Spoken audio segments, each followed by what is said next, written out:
I finally get to meet you, Honorary Knight.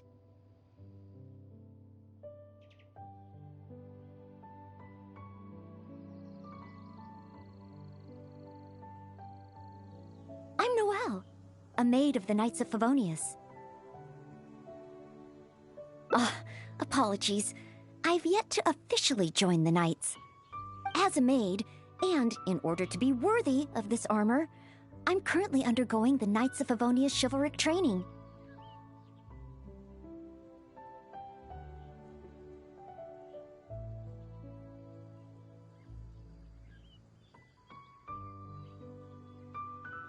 Yes, I haven't passed the selection trials yet, but I've been asking senior knights for advice on how to become a true Knight of Favonius. I asked Amber how to make a Baron bunny. Oh, and Kaya's been keeping me busy with various small tasks. I even asked the Spark Knight to pass on her experiences, although... Actually, I have always wanted to receive guidance from the Honorary Knight. I was worried that it might be too presumptuous to ask. I've seen you on the streets of Mondstadt occasionally, but I've always been too busy to disturb you. I just finished today's cleaning for the Knights and was about to start my training when I saw you. Oh, if it's not too much trouble, could I ask you for some guidance on my chivalric training?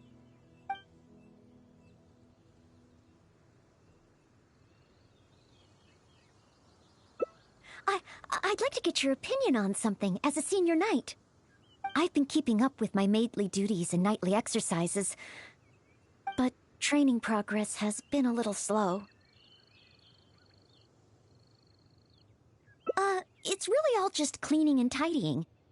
Roughly every other day, I do a major cleanup for the Knights of Favonius. Under the beds, the windowsills, nothing can be left out. The smallest corners are the most likely to gather dust. There are also all kinds of smaller domestic tasks, like preparing Captain Kaya's eye patch and helping Miss Lisa keep her bookshelves in order. I'm actually incredibly busy every day. It's just that I always feel like something's missing.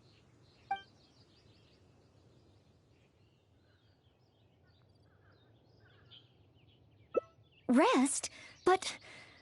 oh, I've still got so much work to do. Besides, I'm still not skilled enough. Any free time that I get should be spent training. If I want to become a real knight soon, I have to continue to put in more effort than the others.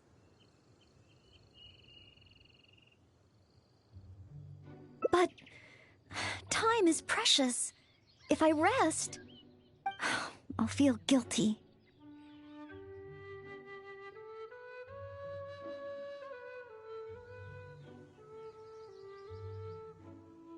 Oh, I really hadn't thought about that. Resting for the sake of training. Oh, so that's why Miss Lisa always has afternoon tea in the library. I get it now. Oh, okay.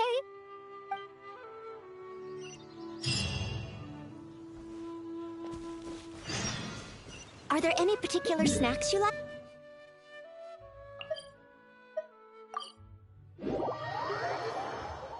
Oh, no need? I should take a break? Oh, okay then. In that case, let's head to Good Hunter and have a look.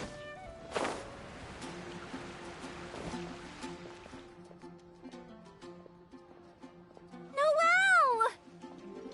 B? What happened? Is there something I can help you with? Quinn! He's ignoring me again. Well, take your time, no rush. I'm here to help. I noticed Quinn was in a bad mood, so I wanted to call him over for a chat. And a date, I guess. Oh, a date? So it's that kind of a problem? Yes. I've been over to him several times today already. But no matter how hard I try to make conversation, he just focuses on a stall and ignores me completely. Noelle, everyone in Mondstadt thinks you're really cute. You must be really popular, right? Can you help me out? Of course. It's a maid's responsibility to help the residents of Mondstadt. It's just, I don't have any experience in this area. Even Noelle can't help me. Oh, please, don't worry. Oh, we also have the Honorary Knight here. Honorary Knight, can you help me?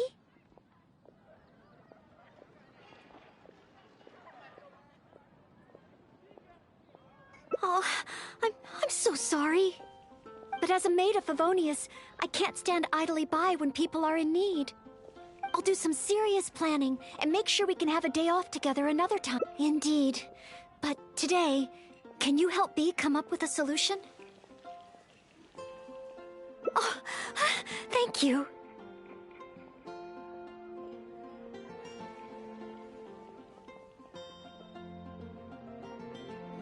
Okay. Bee said that Quinn always seems busy and ignores everything she says. But I know that she's often looking for small talk with Quinn. That's a possibility. In other words, we just need to make Quinn realize that this time is different. For example, by sending him a little gift. Even Quinn would notice the difference a gift would bring. But what kind of gift?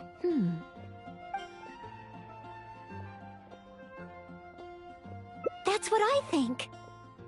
Everyone has their preferences, so it's important to choose the right gift if you want to get through to them. If it were me, I'd want roses. As for you, Honorary Knight, I bet you like handmade things.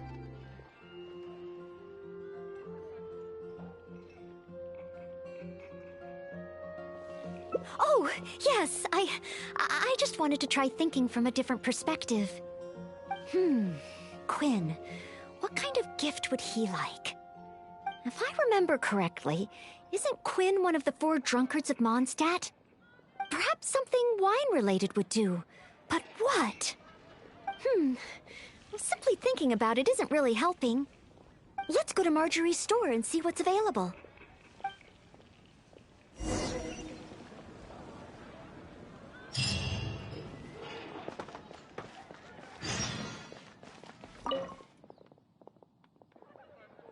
Welcome to With Wind Comes Glory. Well, if it isn't Noelle and the Honorary Knight. And what wind brought the two of you together? I barely ever see Noelle in someone else's company.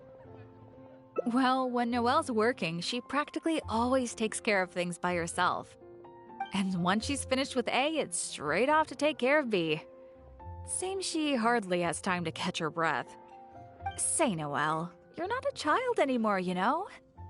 If you don't take time out for yourself, you may come to regret it in the future. I, decided to take a break today. But something came up. Oh? So it's a day off with the Honorary Knight? Oh, how wonderful! That's something to celebrate. You must be here to pick out a gift for the Honorary Knight. Choose anything you like. We have a lot that might tickle your fancy.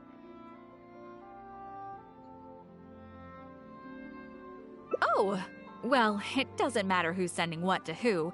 You can't get without giving. Stop teasing! Me and the Honorary Knight don't have that kind of relationship. Not yet. I guess. After all, Noelle here is the type that needs a push every now and again. But looks like she's still in the dark when it comes to these things.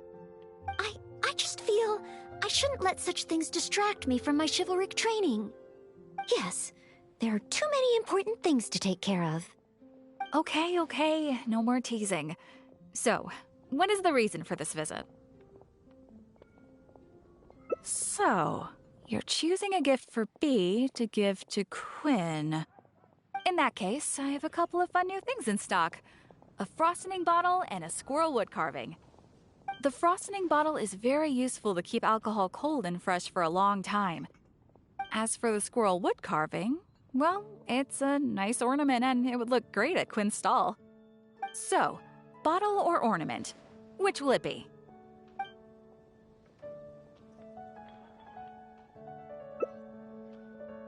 The frosting bottle.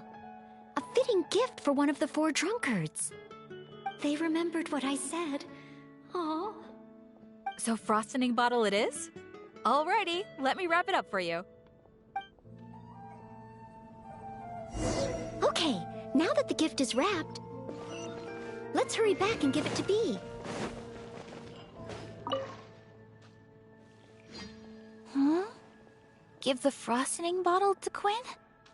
It does look like something that he'd be interested in. Wait. Maybe I can use the gift as bait. I could say that if he wants to get the gift, then he'll have to come on a date with me first. Thank you both so much. With this gift, there's no way Quinn will be able to refuse me. Uh-huh. Is that how gifts work? Well, as long as it helps. Oh no! What's wrong? The gift? Is there something wrong with the gift? No, it's not the gift. I've been so focused on convincing Quinn, I hadn't even thought about where our date's gonna be. I've never gotten to that stage. Noelle, could you help me? A date should be properly planned, so I'll wait. No need to rush. Just, leave it to me. A date. It's been getting quite busy. We'll need a place with pleasant scenery and a quiet atmosphere. Let's look around. If we see anywhere good, let's take a picture and let Bee have the final say.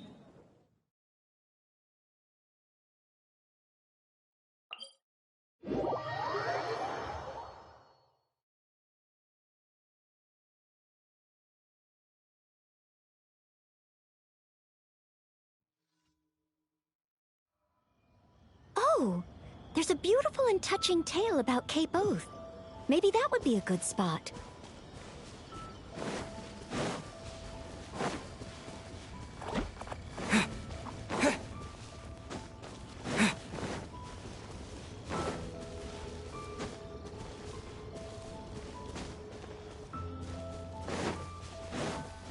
Oh, you can see Falcon Coast from here.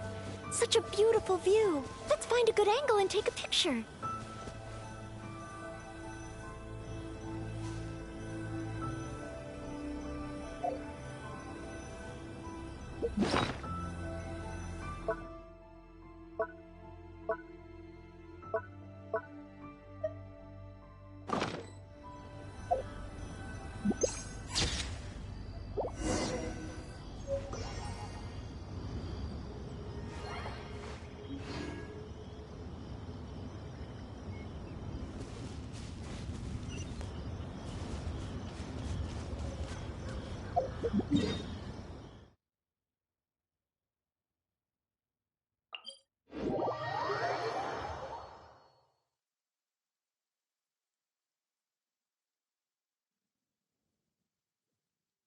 Let's head to Star Snatch Cliff next.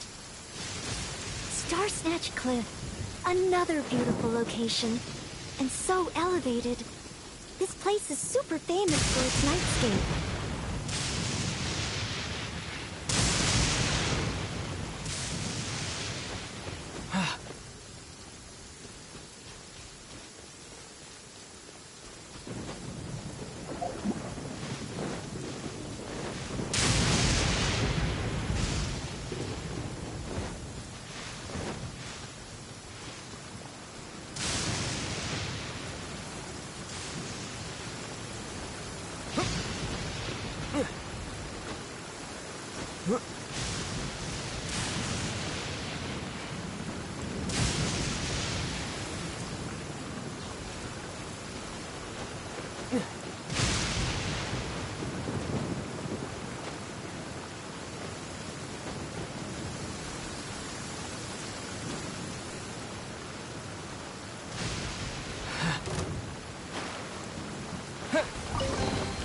Is this an answer from this world?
Let's get a picture from the top. Oh, my darling Marla. Oh, Marvin. I love you.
Oh, Marvin.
Oh,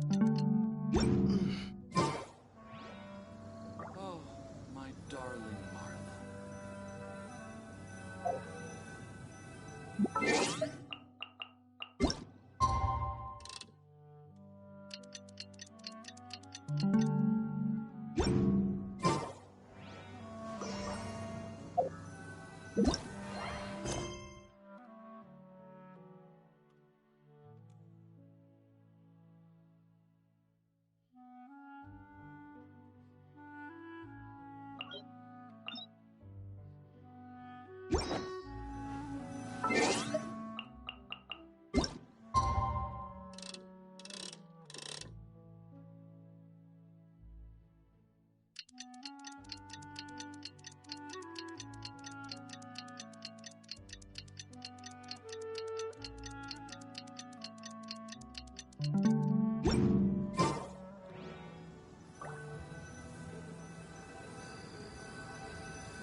Now, one more option should do it.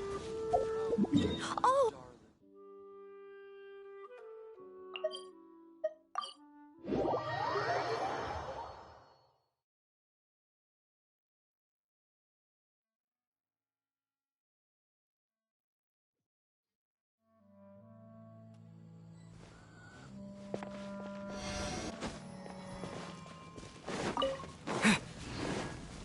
Look over there! The Windrise tree! Symbol of great hero Vanessa! You're pretty excited, huh, Noelle? Sorry, where were we? Nice! The scenery here is pretty good, too. Small rivers and soft shadows.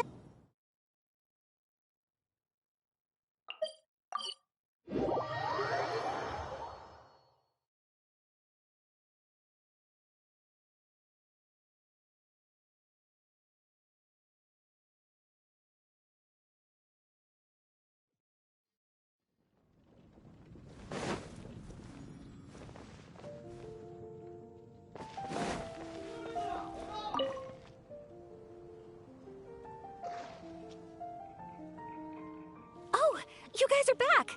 What romantic locations did you find?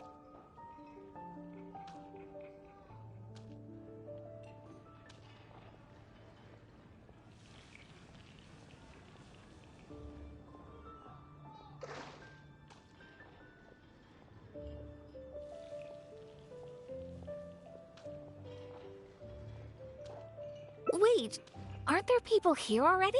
I don't want other people ruining the atmosphere while we're on the date. Let's look at another place. How about Wind? May your love be as free as a dandelion. Windrise? That's a great location, but isn't it a bit cliché? Huh? Cliché? Well, old folks are always going on about something symbolic about that place. Besides, we've been there so many times when we were young. It just feels like there's nothing special or new about it. Oh. Okay. I'm going with K-Both. Thanks so much. I'm off to find Quinn. Quinn, I wonder what kind of oath he'll make to me. Is Windrise no longer popular? But the book said that it was the most popular place in Mondstadt.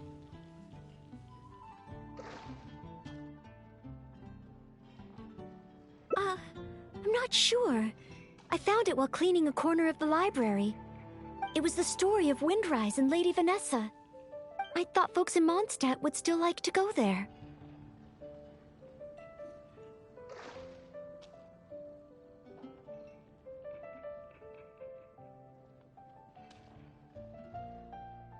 Huh? You want to go to Windrise? Oh, okay. Follow me.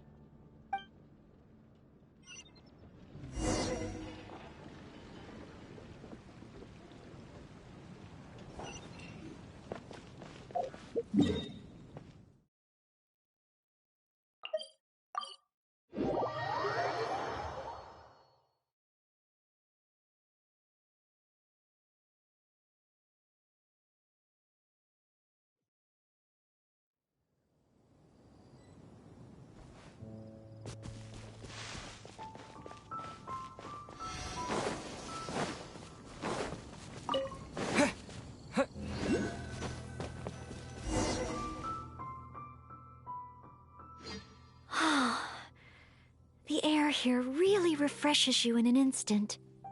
Forget about training and work. Just breathe and feel the wind. Nothing else. That's true. But training and work are still the things I need to focus on. If I didn't take them seriously, I wouldn't be a reliable maid.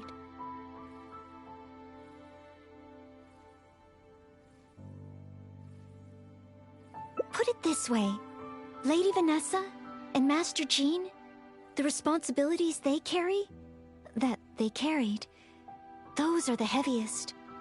I know I have a lot to live up to. That's why I want to become a real Knight of Favonius. To help more people. Really? Thank you. If you weren't here today, I wouldn't have been able to help Bea. It's just a small token of appreciation, but I hope you'll accept it. Roses are my favorite flower. This is a paper one that I folded by hand. Of course. In Mondstadt, roses represent the saying, "As wine bottles are corked, so too my lips are sealed." I have seen and learned a lot during our time together. It will become a wonderful memory. One that I will savor again and again. I want it to remain in my heart and become a secret between the two of us. Wait, do you mean that roses have some meaning that I don't know about?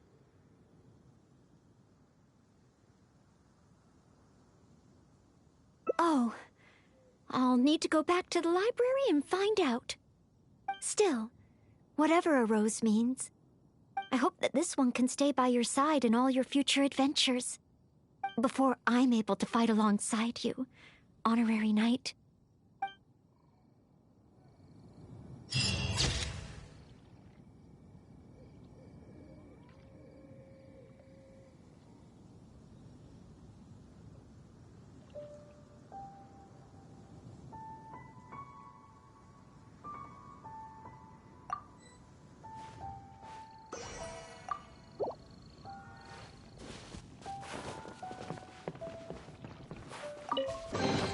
A reward on the road.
Welcome to the Cat's Tail.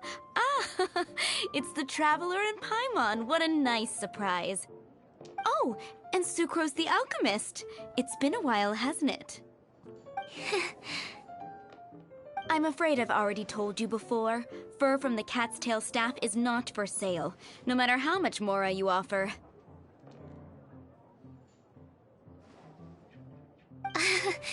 Don't worry, Margaret. We're not here for that research project I told you about last time. Sucrose, what kind of experiment were you trying to do with the cat's tail?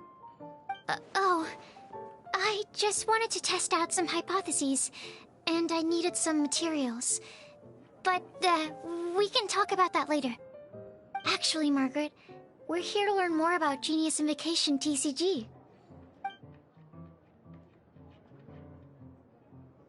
Ah, Genius Invocation TCG. We were just talking about that game. You see, more and more people have been gathering at the Cat's Tail to play, so I thought, why not have a dedicated staff to serve the new customers? Allow me to interpret. Prince says that the word customer is much too loose of a term, and we should instead refer to anyone who loves dueling with cards as TCG players. My mistake. So it seems I haven't introduced you yet. This is Prince and Shuyan. They will be in charge of taking care of our TCG players. I'm afraid I must correct you there, ma'am. Only Prince, the strongest and most formidable TCG player of all, is capable of providing valuable guidance to our new players. The average player is incapable of grasping the subtlety and sheer genius behind Prince's every play, and he has no choice but to rely on me to communicate with everyone. I am merely Prince's lowly assistant, that's all. Wow! Another guy who can understand animals! How can you use such a crude word as animal to describe the one and only Prince? He is special and the only one of his kind. Such a remark is an insult to Prince. Oh? What's that? Shuyan. In the eyes of the common folk, I look no different than any other ordinary cat. It's a natural mistake to make, and you shouldn't overreact. Understood. I do apologize. It seems he really is capable of communicating with the cat. Could this be the result of some modification to the language center of his brain?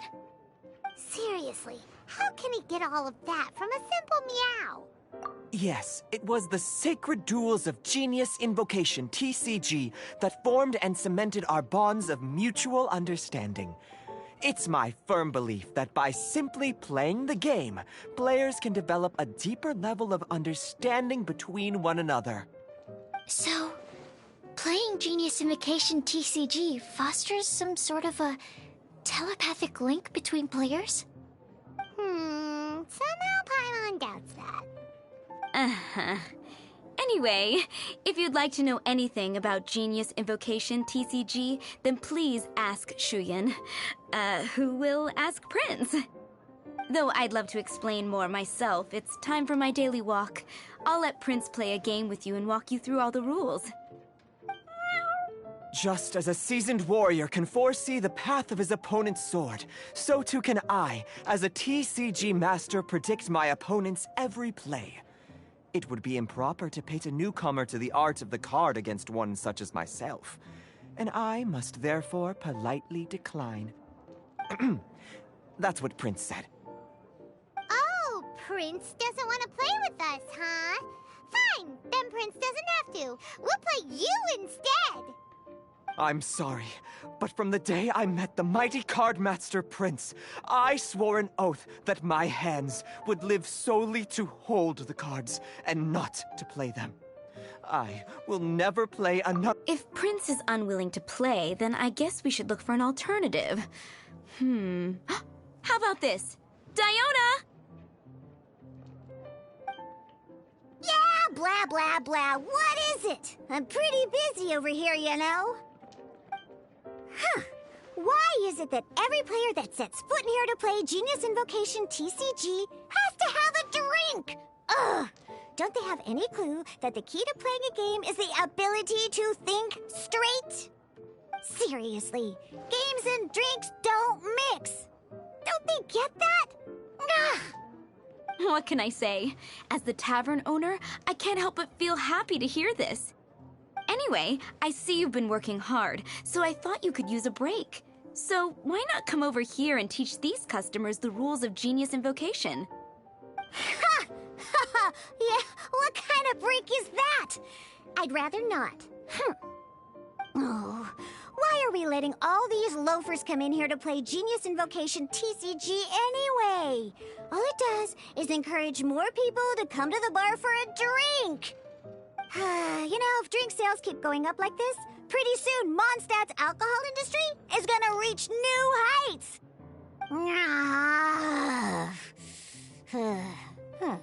Looks like my first step in destroying Mondstadt's alcohol industry should be stamping out the spread of Genius Invocation TCG. My dear, you are quite mistaken. You said it yourself, a clear mind is necessary to win. Soon, their thirst for victory will overcome their thirst for alcohol. Prince speaks the truth, Diona. Not only is the spread of Genius Invocation TCG no obstacle to your goal of destroying Mondstadt's alcohol industry, it could even support you in this endeavor. Could it really? Sure, why not? Alrighty then. Our 2 customers are waiting to learn. Shuyan, let's put you on drink mixing duty for now. But Shu Yan is destined for a far greater purpose. Shuyan, drink mixing, now. Okay. Ooh, all right. We'll need some space to learn. Let's go to that empty table over there.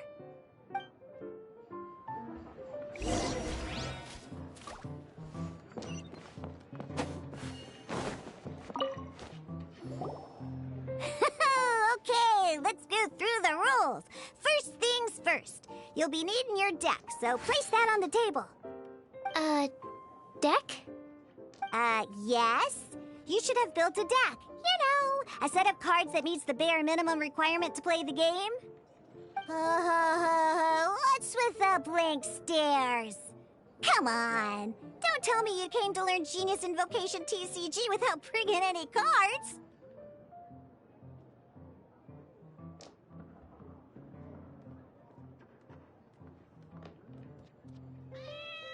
Yeah, we need a practice deck. Can't you just let us use one?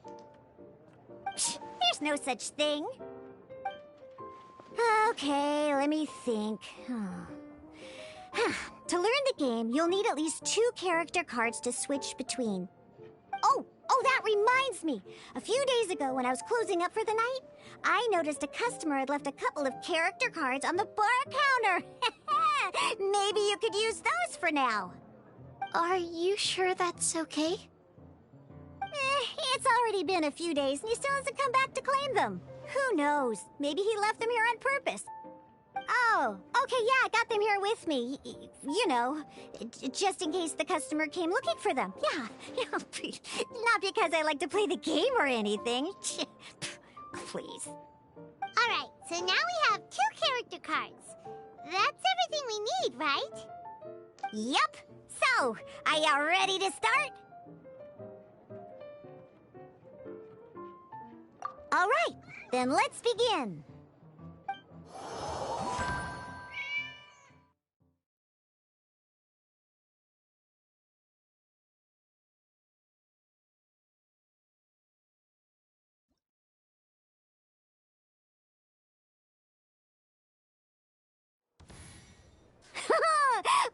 Welcome to the world of Genius Invocation TCG.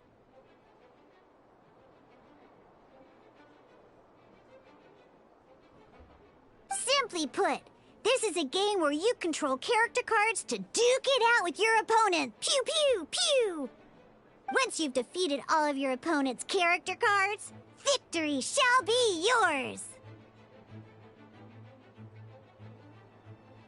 Now then, you're gonna need a character on the field to start with.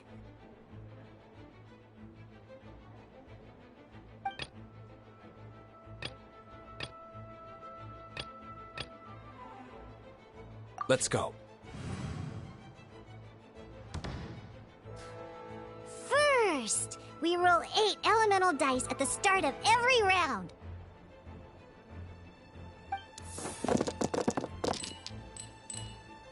These dice correspond to elemental energy.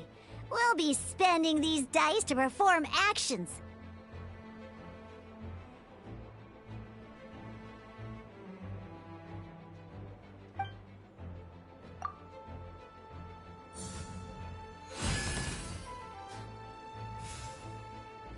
roll phase is over, you'll enter the action phase, where the real game starts. During the action phase, you can spend elemental dice to perform various actions. Of course, the most common action is to use character skills.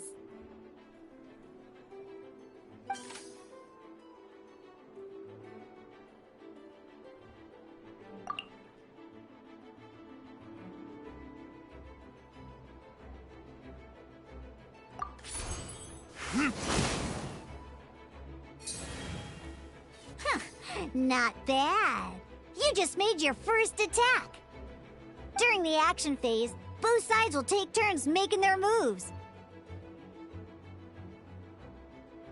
After you use a skill to attack your opponent, it's their turn to attack.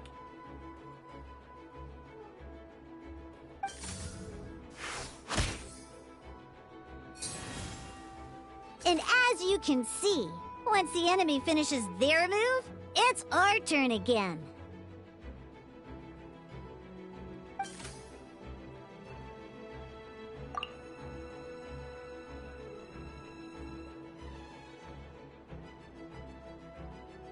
Now, these are Omni-Element dice. They can be spent on any move regardless of the elemental type.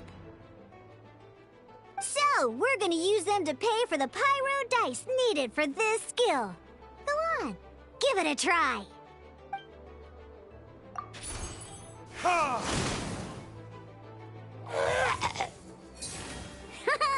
That was pretty good. That's one opponent down for the count. Bam! But the game has only just begun. Remember, you have to defeat all opponents to win.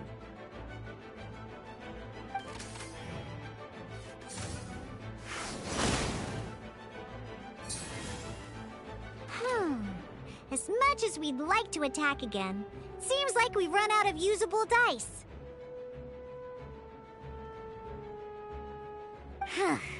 In that case, let's end this round. After you end round, you won't be able to do anything else this round.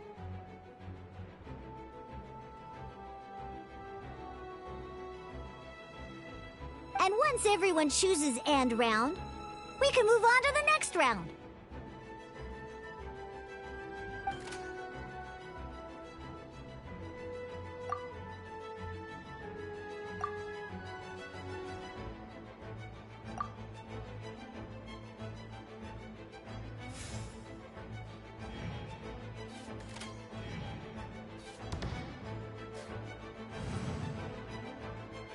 All right, here we are, a fresh new round means time to roll the dice again.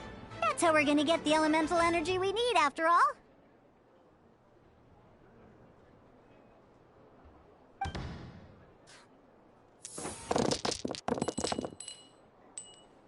Ooh, that's some terrible luck. Well, there's no way we'll be able to use Diluc's skill now. But don't worry, situations like these are why we have the option to reroll. Once per round, you can select all the dice that you don't like and reroll them.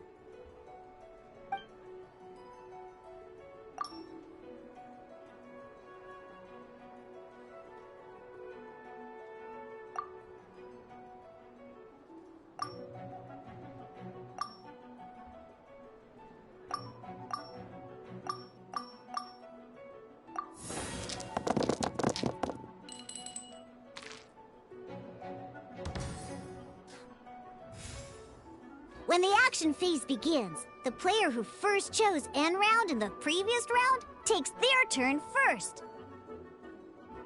This means that since you finished first the last round, you'll be the first to start this round.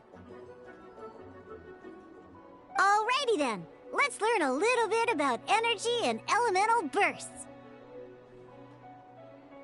Each time you use a skill, your character will gain 1 energy.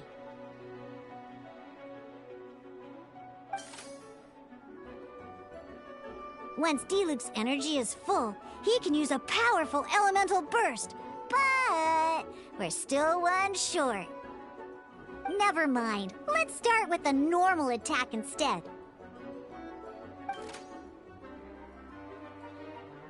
Diluc's normal attack only needs 1 pyro die and 2 other dice of any type. In any case, your normal attack needs fewer pyro dice than your elemental skill.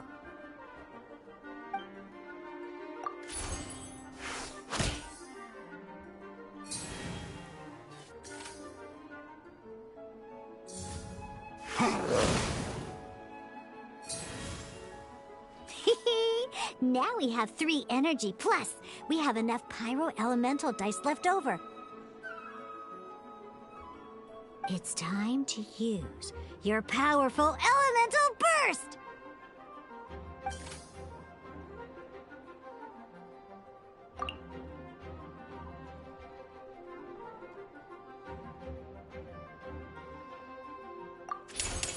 Time for retribution!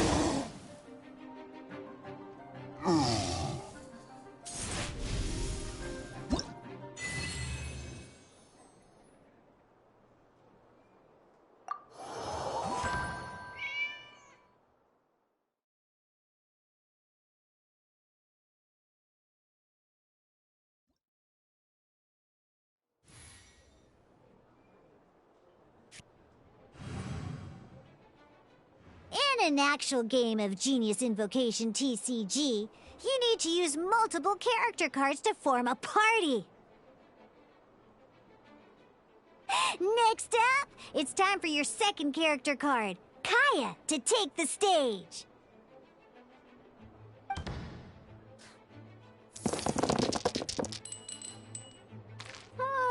It seems like any move by Kaya is going to cost quite a lot of cryo dice.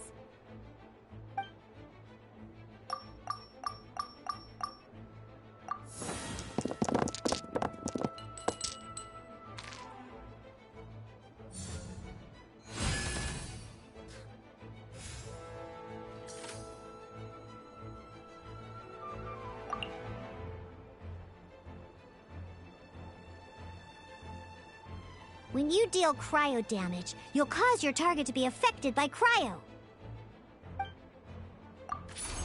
Cool it!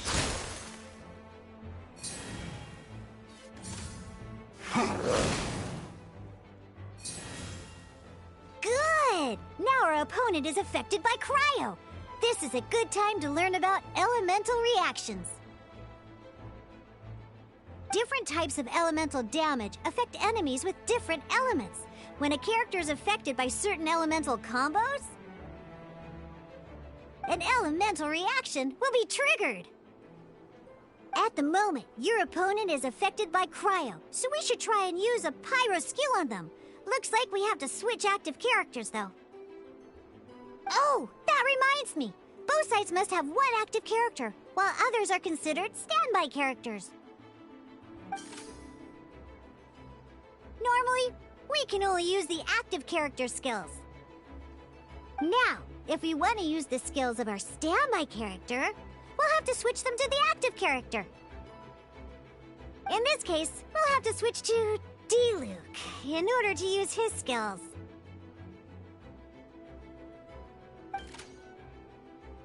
You can spend 1 elemental die of any kind to switch a standby character. Let's finish this, swiftly. Switching characters is an action, just like using a skill. So once it's done, it's your opponent's turn.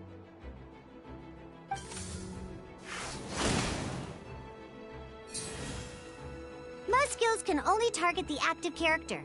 As you can see, your opponent just attacked Diluc.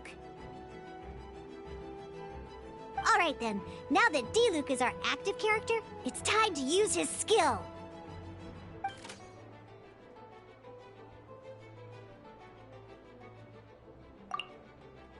Because the opponent is already affected by cryo, dealing pyro damage triggers the Melt Elemental reaction. When triggered, Melt increases damage dealt by 2. This will allow you to deal loads of damage in one go! Genius Invocation's elemental reaction system is pretty cool, huh? All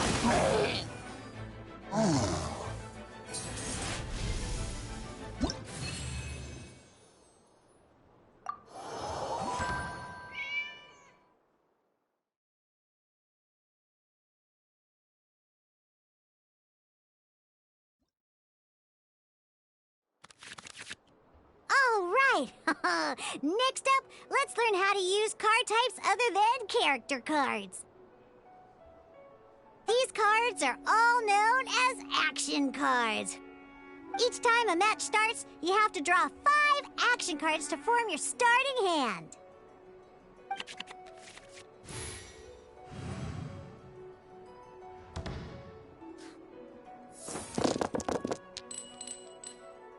Uh-oh. Looks like we don't have any elemental dice we can spend to make an attack.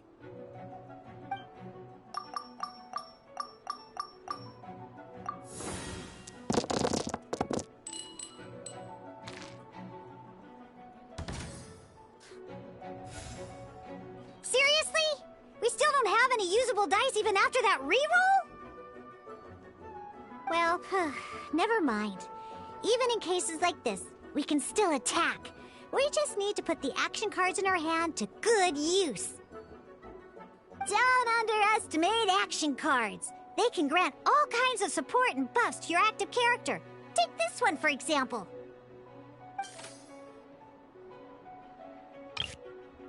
So playing this action card will require 2 of these. See the symbol? Some other cards will cost you these instead. The cost requirements for these are much more lenient. You can spend any kind of elemental dice. We'll cross that bridge when we get there, though. For now, just play this action card.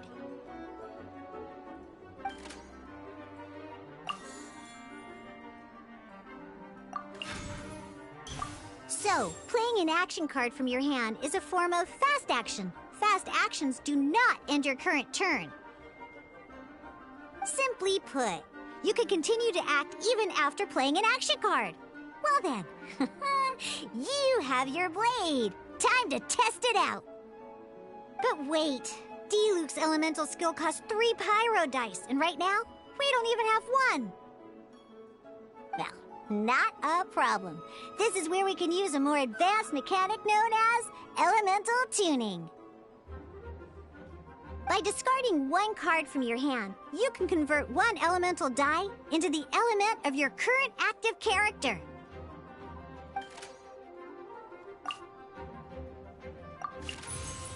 Sometimes, you won't be able to perform any actions you want to because you didn't roll the elemental dice you wanted. Oh well. Moving on. In Genius Invocation TCG, keeping up a constant flow of combat is much more important than the number of cards you have. In this case, well, let's just take all these useless cards and use them for elemental tuning. Just like playing cards from your hand, elemental tuning is a fast action. Come on, hurry up! Use elemental tuning to get yourself 3 pyro dice.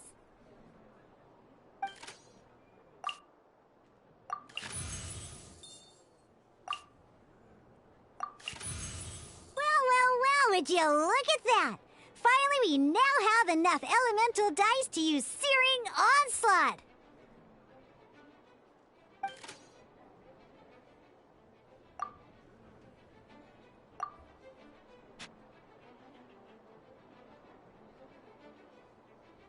Because you have the White Iron Greatsword equipped, Searing Onslaught will deal 1 extra damage! What?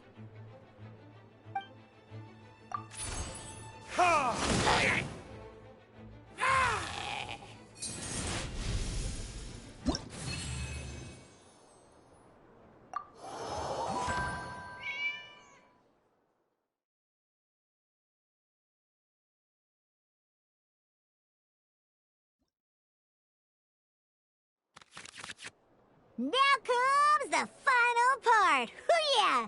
In a real match, you can make adjustments to your initial hand. At this time, we can select any number of cards in our hand to shuffle back into the draw pile, and then draw the same number of new cards. What?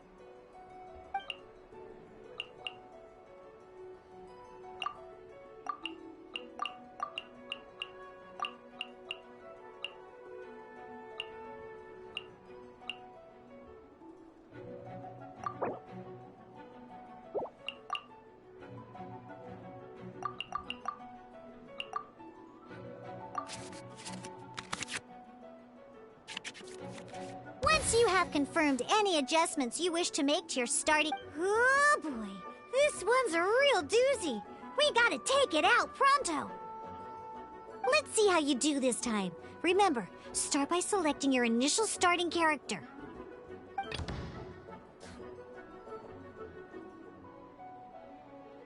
Let's go.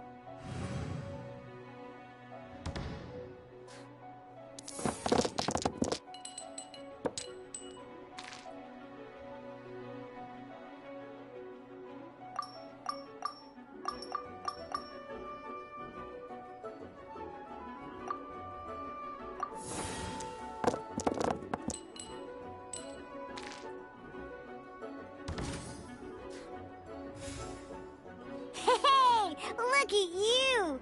You sure are getting the hang of these rolls. Now let me teach you one last trick, free of charge.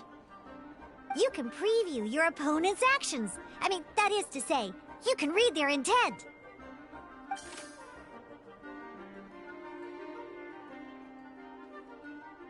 Check it out! So here's where you can see all your opponent's intentions for this round. All your opponent's intended actions for the round will be listed here in order. Reference this to come up with effective countermeasures and easily defeat your opponents. Well then, that's the end of the tutorial. You're on your own from here. May victory be yours!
Ready when you are.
Wait. There's one more thing I almost forgot. Every time you hit an end phase, you get to draw 2 cards from your action cards pile. Remember, you have to make use of both your elemental dice and your action cards to win.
Freeze!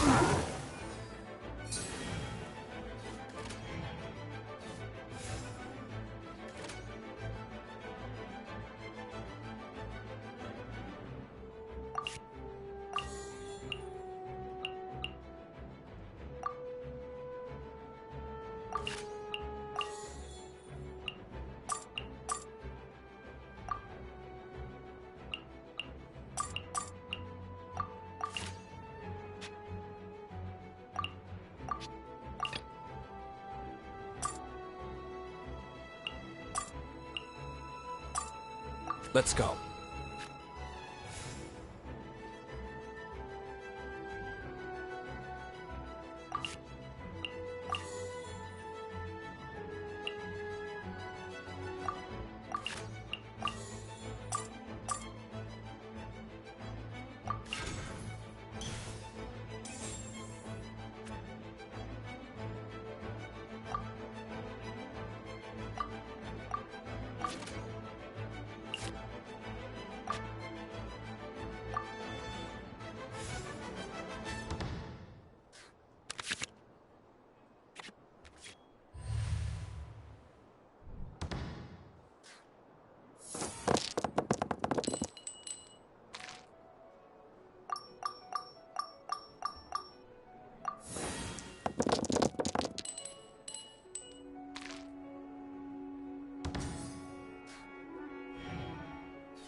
This will be interesting.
All right, cool.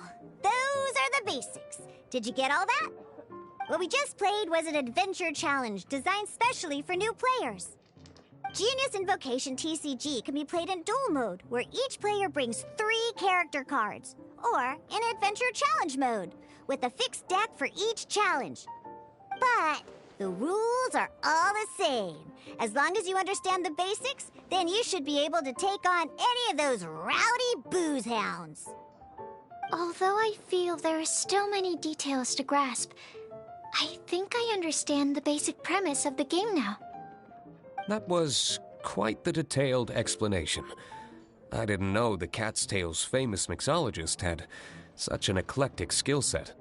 What? Oh, when did you get here? I stepped in while you were in the middle of your explanation. I hope I didn't dampen the mood.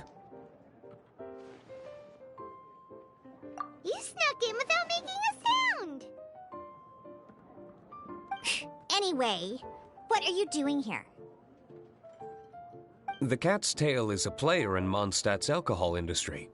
Naturally, you have some collaboration with my winery. I'm here today to discuss a few items of business with Margaret. Too bad she just left. But if you head off right now, you might still catch up with her. Never mind, it's nothing urgent. In fact, I think I'm now more interested in this card that you're using to teach them the game. Wait, this card? It's Diluc's character card! Although I have some degree of experience with Genius Invocation TCG, seeing this particular card is a first for me. A customer left it behind a few days ago, but he wasn't even playing the game while he was here. Oh? And what sort of a customer was he? He wasn't wearing an eye patch, okay? He had a light complexion and a super serious look on his face.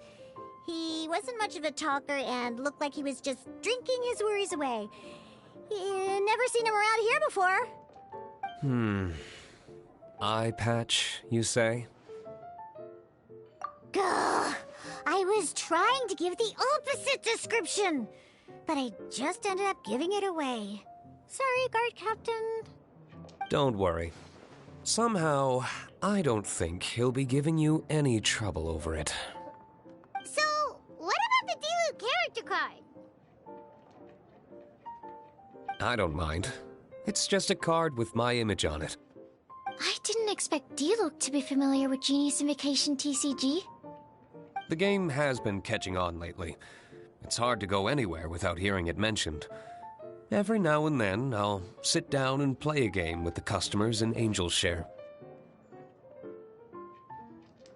I was hoping we could play a game, but this issue of someone leaving a character card with my image of the cat's tail is very intriguing.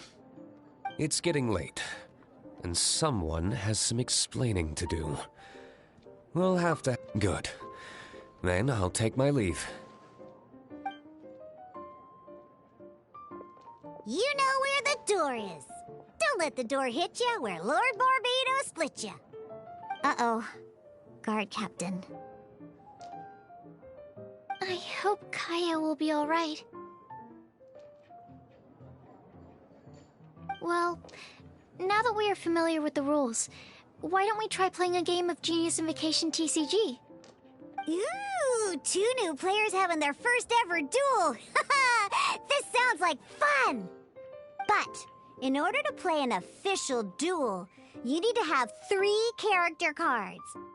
Remember, a complete deck has to have 3 character cards and 30 action cards. Got it? Then, let's use my cards. These were mixed in with all the others I had received. And I didn't know what they were for at first. But now that we've learned the rules, I can see that this one must be the Sucrose character card.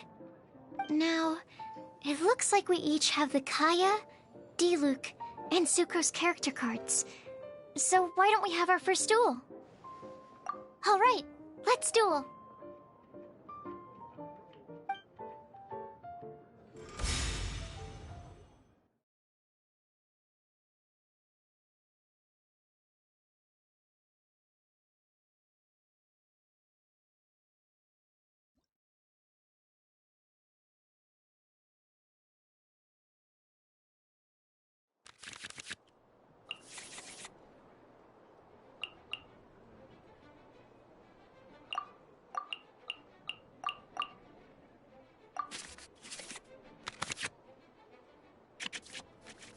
Unlike the adventure challenge you tried previously, duels are true tests of strength between 2 players.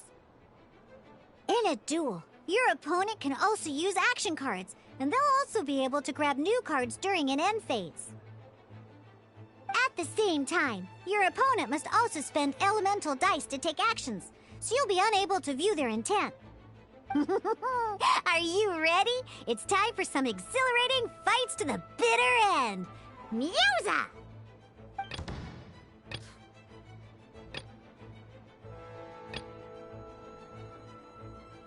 Ready when you are.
feel it.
Let's finish this, swiftly.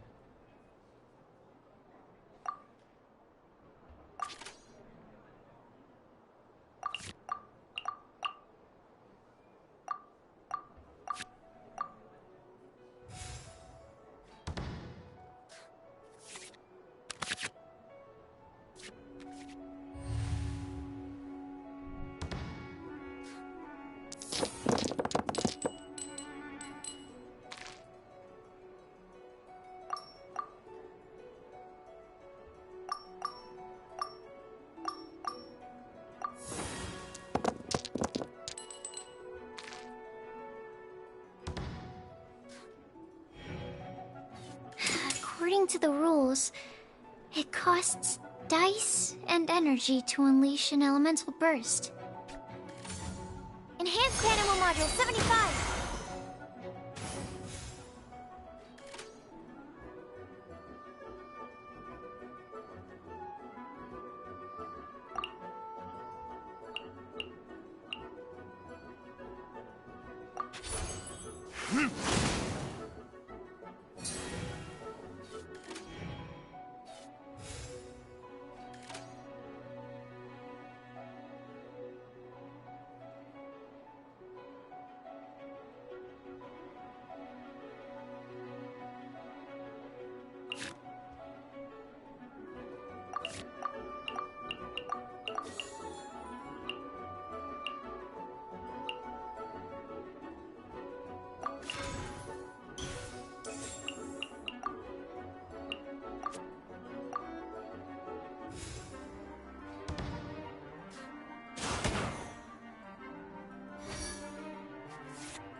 Freeze!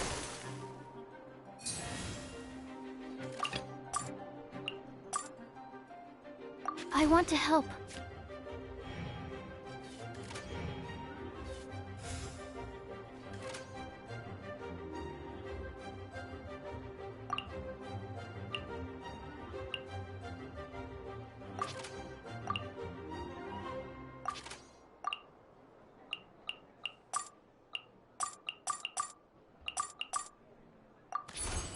Absorption test. My research. Darn. I didn't factor that into the equation.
Swirl, Mark 2!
Absorption test.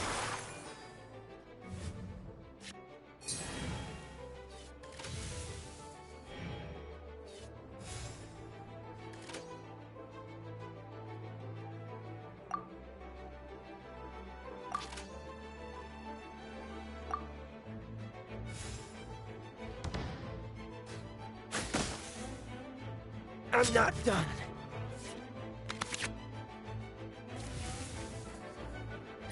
Oh, I wasn't expecting that.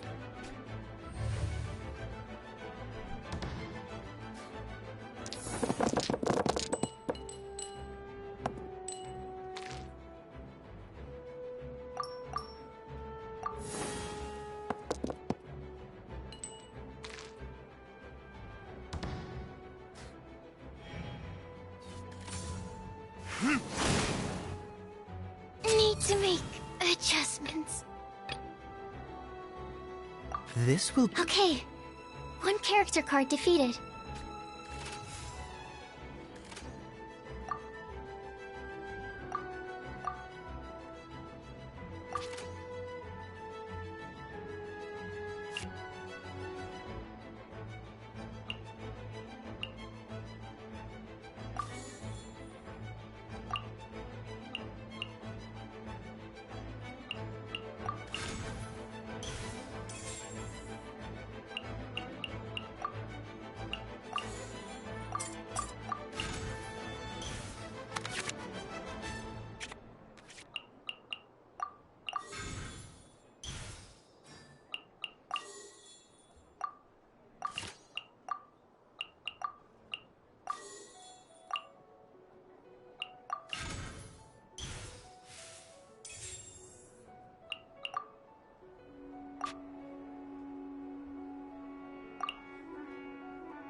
Where did I go wrong?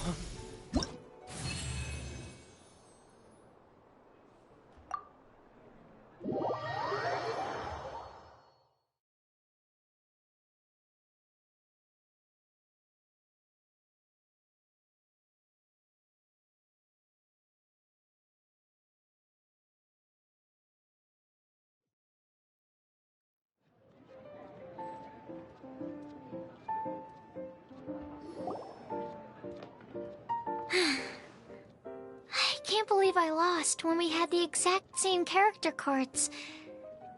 The rules must be more complicated than I first thought. Every decision is a difficult trade-off in this game. If there was only a way to transplant the arms of the two standby characters onto the active character's body. That's not how the rules work, Sucrose. Don't be a sore loser. That kind of thing is looked down on in TCG circles. Oh, I am sorry. I was beaten fair and square. I know that. I just can't stand losing. But it was a fun match.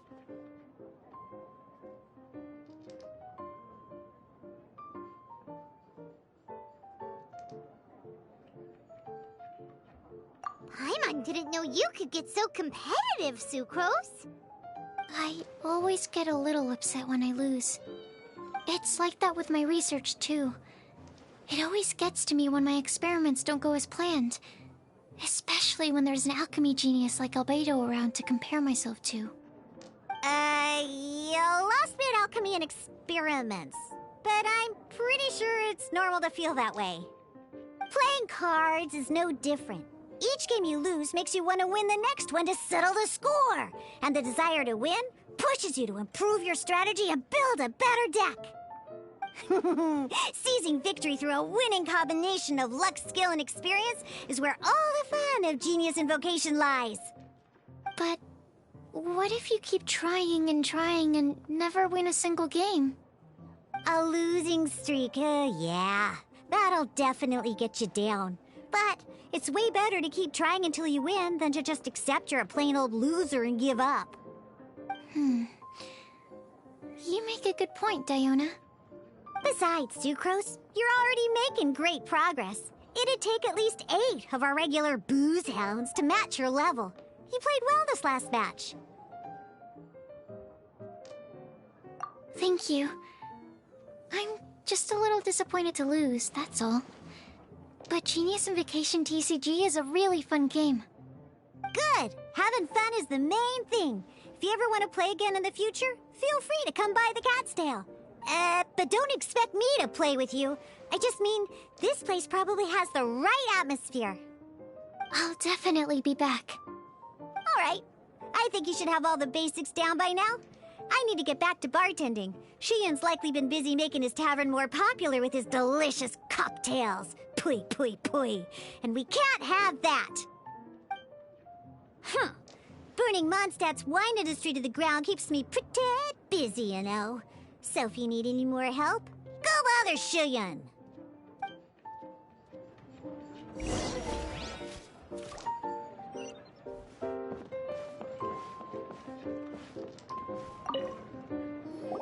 I see. So you have now grasped the rules of Genius Invocation TCG. That's right! The Travelers, Sucrose, and Paimon are TCG players now! Paimon picked it up from watching you and Sucrose. Becoming a TCG player is not as simple as that. You cannot call yourselves true TCG players until you have passed the test. Sobering words from Prince there. But I'm afraid he's right. To become official players recognized by the Genius Invocation TCG Society, you have to pass the test.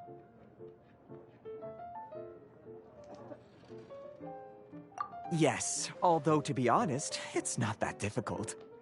Basically, to become an official and recognized TCG player, you have to best 3 opponents in a duel. So, you have to win 3 duels against 3 different opponents? The duel you just played can count towards this tally. I agree. Although I didn't get to observe the match myself, I did listen along, and from what I could hear, you both performed at a rather high level. Same way you can hear what Prince says? A well-trained ear is a basic skill expected of anyone hoping to become a TCG master. But back to the matter at hand. The Traveler only needs to beat 2 more opponents to become an official TCG player. Sucrose, you may have lost the last duel, but don't be disheartened. I can assure you that winning 3 games is well within your ability. But first things first, Shuyen. Before that, our TCG newcomers should receive their free gift. Ah, yes, my goodness. Completely slipped my mind. I'm lucky to have Prince here to remind me. Everyone who wants to start playing Genius Invocation TCG is entitled to claim a free casket of tomes. Oh, Timaeus mentioned it, didn't he? It was from the light novels he's been reading. The thing that the main character found in his attic. Oh, that's right! The soul of an ancient TCG player was trapped inside, right? So the casket of tomes is actually real? Well, actually, all card cases in Genius Invocation TCG are called caskets of tomes. Not only do they provide a reliable and sturdy container to store your decks, they can also sense when other people in the area are also carrying a casket of tomes with them. Oh, Paimon can guess what you're gonna say next.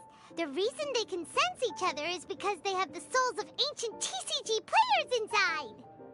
That would mean an extraordinarily high number of people in history have been turned into disembodied souls as a consequence of playing card games? No. The real reason that it can sense other caskets is because it holds a nifty little mechanism invented by Sumeru scholars. Darn! What a letdown.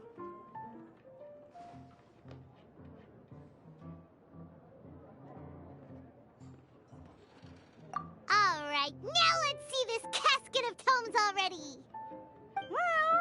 All caskets of tomes are issued by Margaret, so you will need to see her to claim yours. Probably for the best.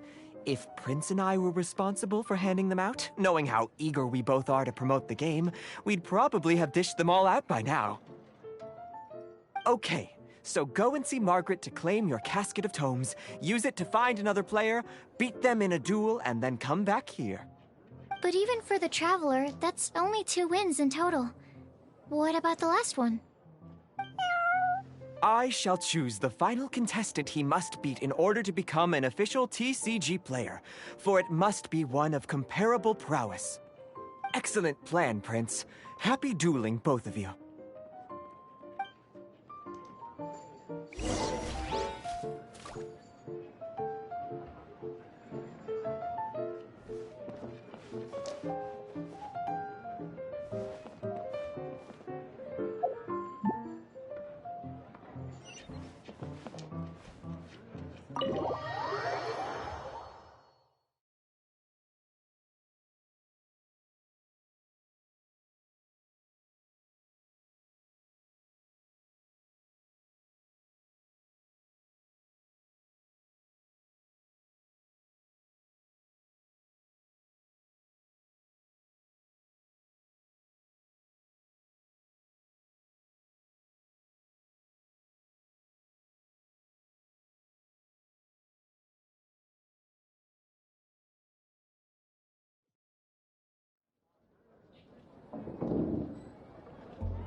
Hello, you 3.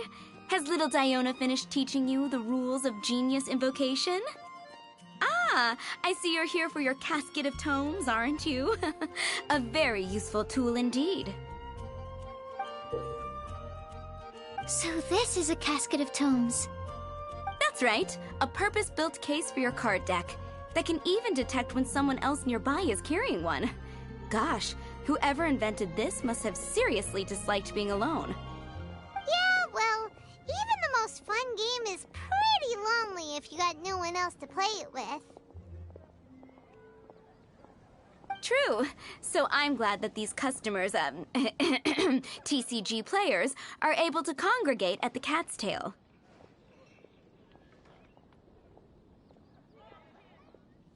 You're not wrong, but that's secondary. The important thing to me is the opportunity for like-minded people to come together and enjoy their favorite hobby. It creates a nice atmosphere. Anyway, now that you have your caskets of tomes, it's time to find some opponents. All right. In that case, I'll go find some people to play against too. Let's meet back at the Cat's Tail in a while. Thanks. I'll do my best.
I see. So Kujo-Sara stayed her hand. It would appear she still has some honor to her. I wonder if we should try establishing contact with her. Perhaps we could coax out some information. Unlikely. Don't forget, Kujo-Sara is also carrying out the Vision Hunt decree. She obeys the orders of the Raiden Shogun without question. In her eyes, Master Masakatsu is of no threat to the decree. This is why she was so willing to allow his escape. If our true motives were ever divulged, she would act against us without a second thought. True.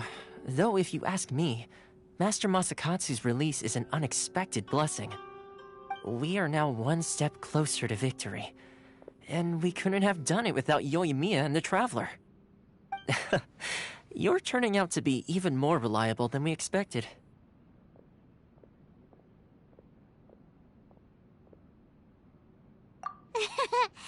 Don't mention it. Indeed. Things may have turned out very differently this time without the help of the Traveler. But if we wish to mount any sizable resistance against the Vision Hunt decree, there is still much to be done. It is time we make ready our next set of plans. There's no need to rush, my lady. Things seem to have taken a turn for the better, at least. Not only have we rescued Master Masakatsu, but our list of allies appears to be growing. Yes, which reminds me. The Tenryou Commission seems to be making preparations for a celebration. They call it a ceremony of sorts. And the number of samurai out enforcing the Vision Hunt decree seems to be waning. The days ahead may be more peaceful than usual. A ceremony, you say? Why would such a task be left to the Tenryou Commission? I don't know, but I'm sure it has nothing to do with us. Anyway, with the Tenryou Commission busy with preparations, we should have a little more breathing room than usual. You do present a good point.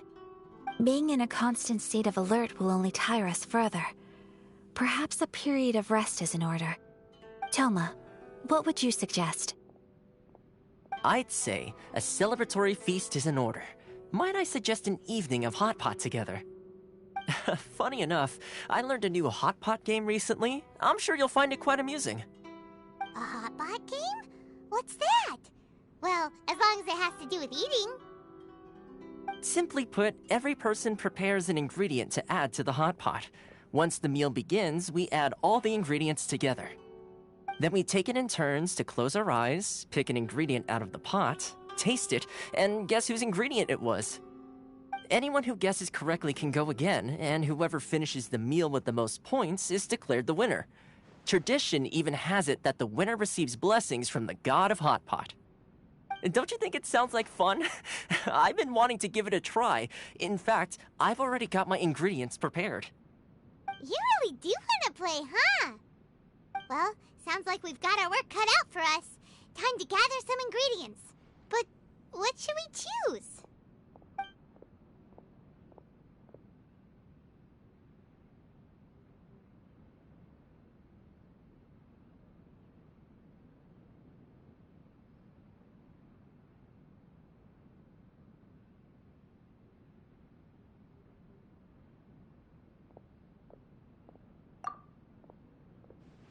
See what we've got here. Fresh fish fillets, shrimp, bamboo shoots. Nice! You can't go wrong with these. Paimon can't wait. Paimon never thought we'd be the only ones to actually put anything edible into the pot. Don't go wasting the rest now. This was possibly the scariest looking hot pot Paimon's ever seen. Fortunately, Toma ended up eating all the weird stuff. You can say that again. But hey, at least I got the most points. Oh, wait a moment. That doesn't feel good. I'm afraid it's your own fault for adding all those strange ingredients, Toma. The soup flavor wasn't quite the same afterwards. Even with the Traveler's normal ingredients, I still couldn't guess any of them correctly. But weren't you the one who added those little cakes, Ayaka? I think the Traveler ended up eating one. Boiling cakes in hot pot? Ugh. Think of the texture. I must apologize. To be perfectly honest, I thought the cakes would be a tasty addition. Uh-oh. I'm definitely not okay. I need to lie down. I feel like a new man. You know, Toma, all you had to do was guess wrong on purpose and it would have been someone else's turn. Talk about being competitive. Guess I've been feeling unlucky recently and wanted the God of Hot Pot's blessing. Perhaps I did get a little carried away. Still, I couldn't be beaten at my own game first time around. I think my luck has already taken a turn for the better. I can sense it. So without further ado, I hereby declare that the winner of today's Hot Pot Challenge is... me. Oh, brother. Good effort, team. Another important job taken care of. Next on the agenda, some well-earned rest and relaxation. Yes. If the Tenryo Commission truly is as busy with preparations as Toma claims, then some rest would be a welcome change of pace. And with the extra time, there are some other matters I wish to attend to. Let's all take some much-needed time off. After a few days' rest, we'll reconvene at the Komori Tea House and discuss our next operation. Downtime is hard to come by these days, so be sure to make the most of it. I'll tidy things up here and start thinking about our ingredients for our next round. There's gonna be a sequel? Sure, why not? We should play again now that everyone knows the rules. I'll see you all later. Bye, Toma! Seems we won't need to be visiting the Komori Tea House for a while. Why don't we go explore some other places?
Where do we go from here? What's the plan? Traveler, Paimon, hold on. Huh? Ayaka?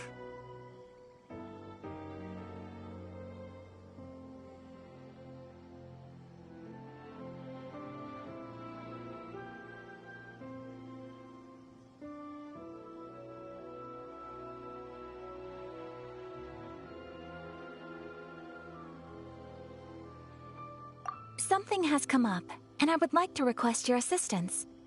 But you ought not be nervous. This is not coming from the Yashiro Commission or the Kamisato clan. It is my own individual request. Individual request? You mean personal stuff? Correct. It concerns my mother. This may seem a little sudden, but in my view, you are the only person I can entrust this to.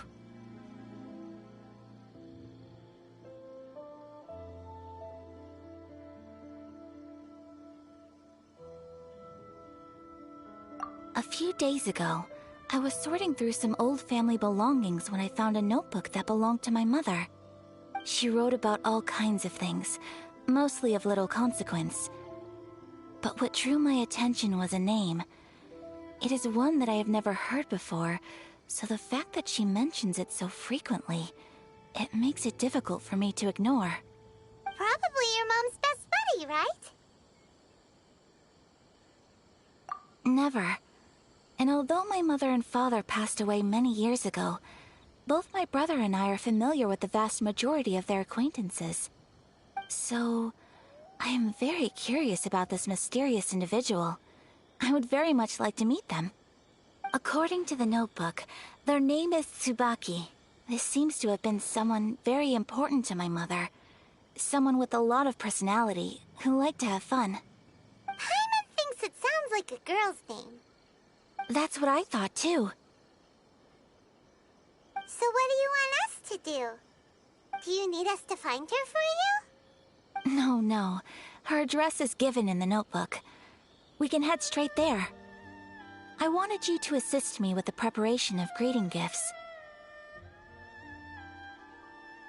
Please keep everything I have told you in strict confidence. The proper course of action would be to involve my brother and visit her together, but he is terribly busy at present, and on a more selfish note, I don't wish to involve anybody else from Inazuma in this matter.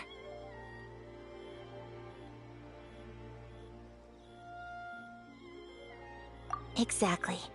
That, and you are also a kind, well-mannered person with a genuine concern for other people. Not to mention trustworthy. I would not feel comfortable with anyone else in this situation. You can count on us! We've done greeting gifts before, so we should be able to help. In terms of payment, just treat us to some delicious food and we'll be more than happy. Wonderful! In fact, I was hoping to take this opportunity to show you both around, if you don't mind, of course. Oh, we don't mind. We don't mind at all. Do we? Thank you kindly. Shall we head off then? Ogura Textiles and Kimonos is our first stop. All right, sounds great.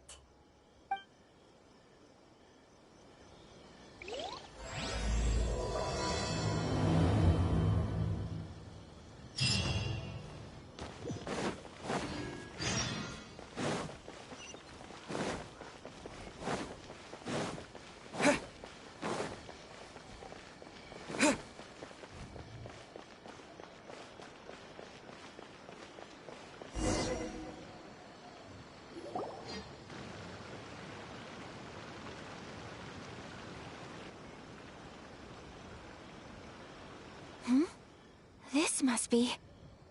It's a festival promotion.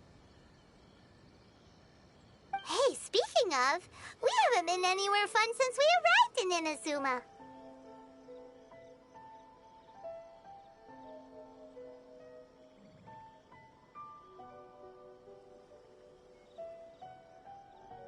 No! What made you think that? Festivals are a common occurrence here in Inazuma. We in the Yashiro Commission are very well acquainted with these sorts of customs. Each season brings its own festival, and each festival, in turn, brings a fresh challenge to the task of maintaining public order. So, while festivals are undoubtedly joyous and lively occasions, for us, they are also a cause for concern. Oh, my apologies. I should stop thinking about work. This is hardly relevant to the matter at hand. This store here is the place I wanted to visit. Oh, so you weren't checking out the promotion? Well, let's take a look inside then. Welcome. I have all the latest styles. Please take a look. Oh, it's Miss Kamisato, with guests from overseas. Welcome to Ogura Textiles and Kimonos. Are you here to purchase fabric or for tailored garments? Oh, greetings to you too. I have a design here for a garment. Would you be so kind as to take a look? Oh, Ayaka came prepared. Let me see. This could be... It could be... Oh, it's a very fine design. Miss Kamisato, you'd like us to make a kimono following this design, yes? Please, if you could. I'm honored that you'd choose Olgra textiles and kimonos for your tailoring needs. However, there is one rather difficult problem. Based on the design, this kind of kimono would require silk made from the silk flower. The majority of Inazuma's silk is imported from Liyue Harbor, but given the current climate... As you well know, Inazuma is currently under a strict lockdown. In all honesty, the impact on the textiles industry has been quite significant. We're struggling to import high-grade fabrics. So much of our tailoring business has been put on hold indefinitely. But of course, where our customers are able to provide the fabric themselves, we can still be of service. So you're saying we need to go and buy some silk first? If even Ogura textiles and kimonos can't get a hold of high-grade fabric, where would we buy it from? You could try the International Trade Association. They are a little better connected than we are. After all, the association brings together merchants from all over the world. The only thing is their prices. They're not the cheapest. In times like these, though, we're lucky to even have an option of getting a hold of the things we want in the first place. Huh. So even just getting clothes made is an ordeal in Inazuma. Wait, the International Trade Association? That's Kurisu's thing, right? We haven't been to Rito in a while. It looks like that will be our next stop. Thank you ever so much. We will be back once we've acquired the fabric. Oh, in the meantime, I have one other very small request. Could you?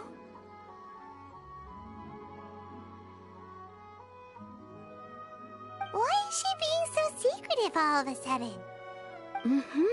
Absolutely. Much obliged. My pleasure, Miss Kamisato. Honestly, I'm just as excited as you to see the end product. We haven't made a silk kimono for the longest time now, and this is a beautiful design. That's very kind of you, thank you. Goodbye for now. Traveler Paimon, let's try our luck at the International Trade Association.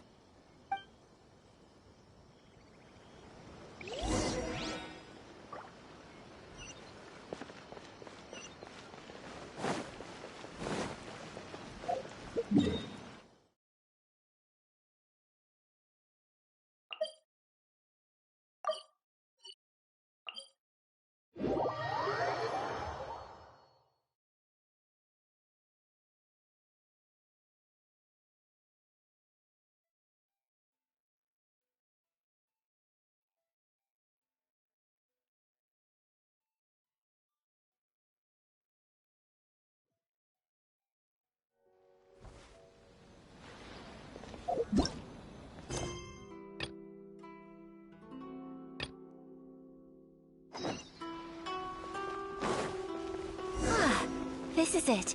The International Trade Association. Okay then, we need to talk to Kurisu, right?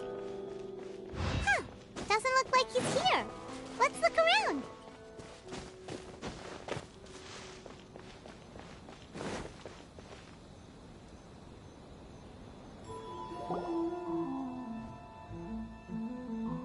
Look, there he is.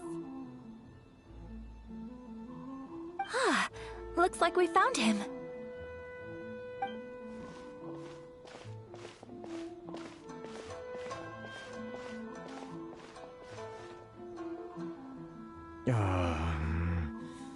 What am I gonna do?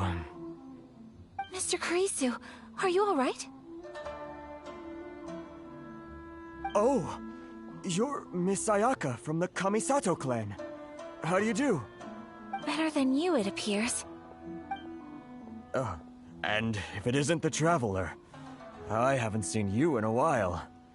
I take it you've been out of Rito? Thanks again for your help last time. The association is back in business, and it's all thanks to you. That's great, but, why were you staring into space just now? Did something bad happen? Well, you see...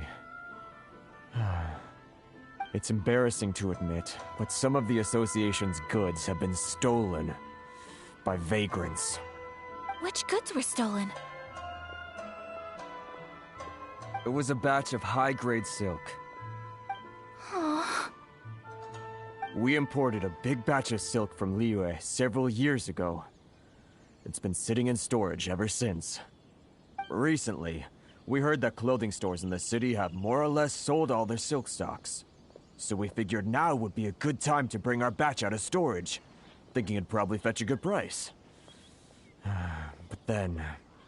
the vagrants swiped the whole batch, then disappeared into the woods. I'd report it to the authorities, but... well, as you know, they don't think much of foreign merchants like us. The Kanjo Commission don't want to give us the time of day. Honestly, you can just tell that our suffering amuses them. Well, I also take issue with aspects of the Kanjo Commission's operational methods. Please remember, Mr. Kurisu, that while you are here in Inazuma, you should be careful with your words. Oh, my apologies. I had to let off some steam. Anyway, there doesn't seem to be much we can do ourselves to get our goods back. Perhaps I'm doomed to go bankrupt after all. I am afraid I can't intervene in an official capacity, but I can still help you get your lost goods back. Of course, I would never... Wait, what? Huh?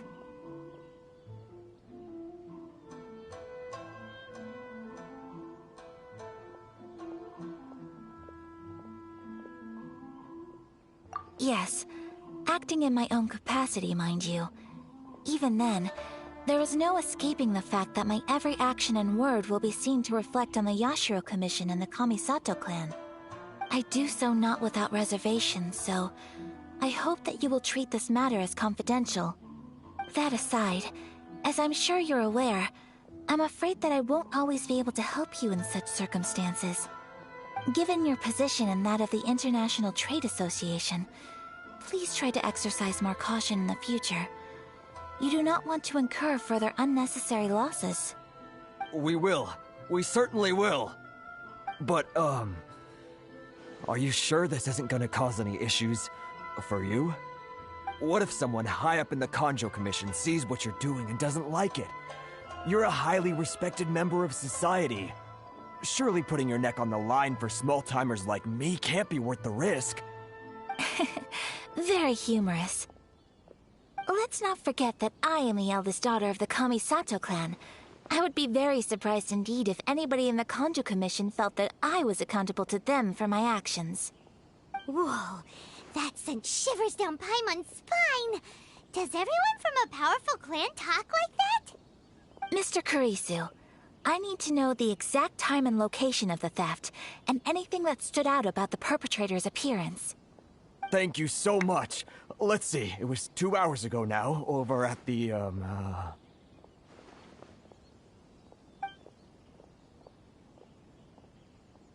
Everyone, please follow me to the scene of the crime. The investigation starts there. All right, off we go!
are.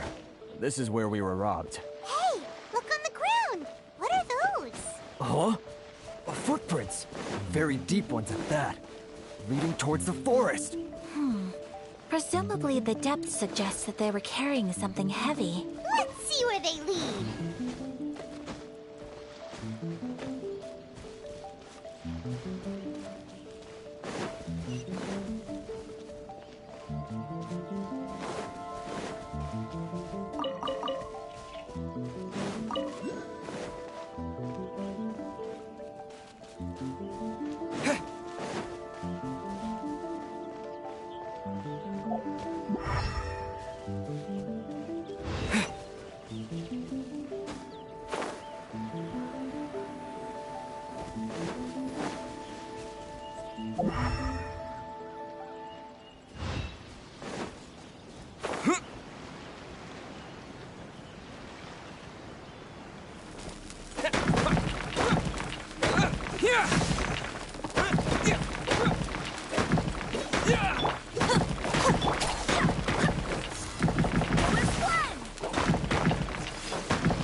A reward on the road.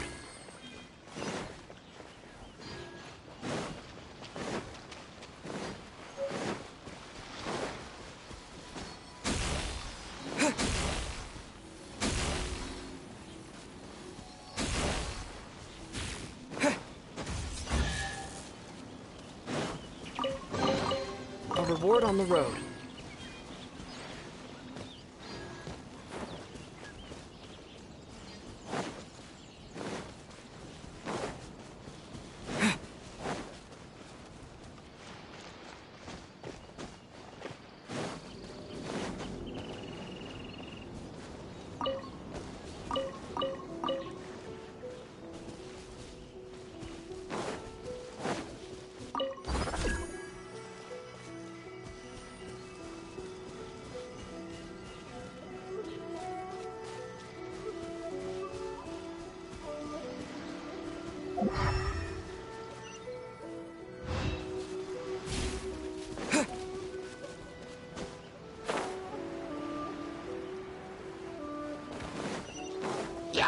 Take this!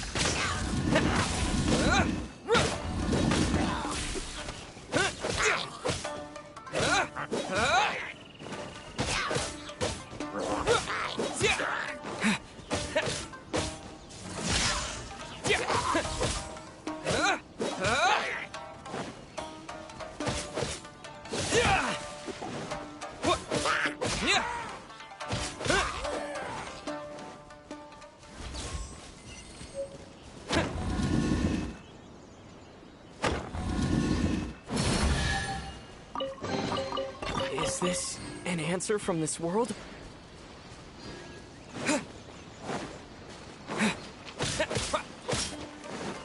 Lightning flash!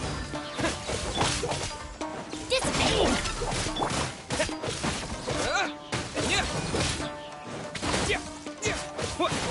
The fairy?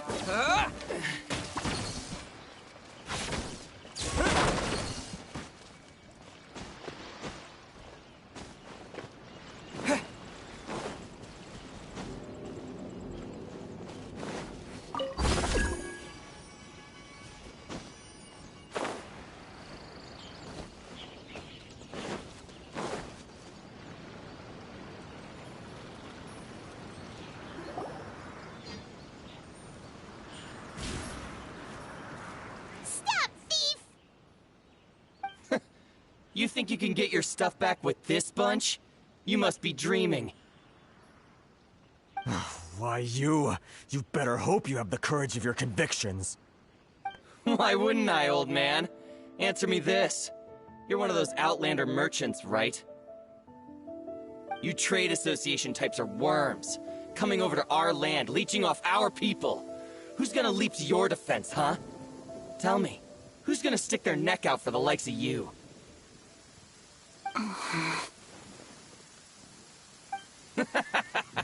Look at that. No response. You know I'm right. Face it.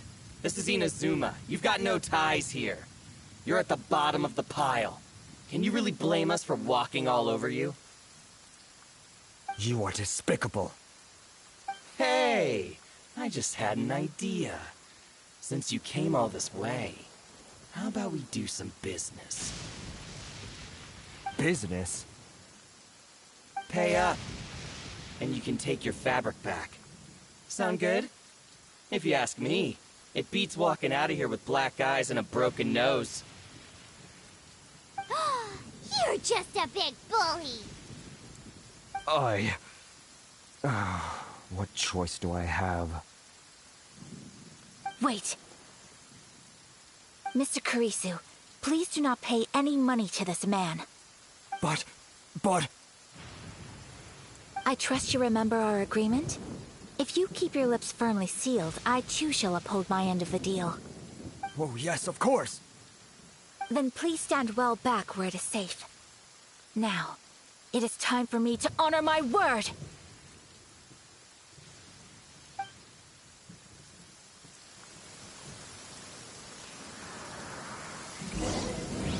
Let's get down to business. Your Excellency, what is she trying to communicate?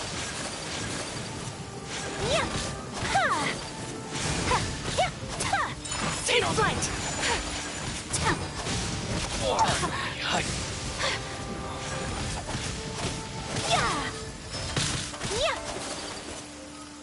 Boom! My apologies. The fairy What a lucky day! Whirling snow. Unthinkable. Let it rain. Replace my hammer. I swear by my sword.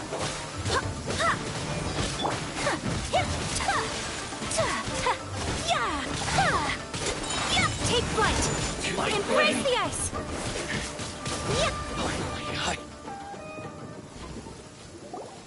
Well, that's resolved then!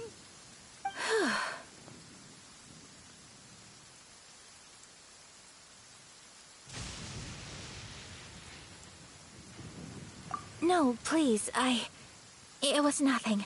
I was simply doing my duty. Miss Kamisato, Traveler, are you hurt? Don't worry, we're fine. The vagrants left in quite a hurry. It would seem they didn't have time to take anything with them. I believe your stolen goods should all be here. Thank you. Thank you so much. You'd best do a count. 6, 8, 10. Yep, it's all here. Great! Now we can finally buy some silk. Buy silk? You mean you need some of the silk here? This was indeed our intent. Don't get us wrong, though. That's not the reason we helped you out. Even if it were just a few carrots or cabbages, chances are we still would have helped you get them back. Paimon thinks we're pretty lucky. If we arrived any later, our chances of getting silk in Inazuma would have been 0. I honestly can't thank you all enough. Please, say no more. You need silk? I'll pick out a piece for you right away.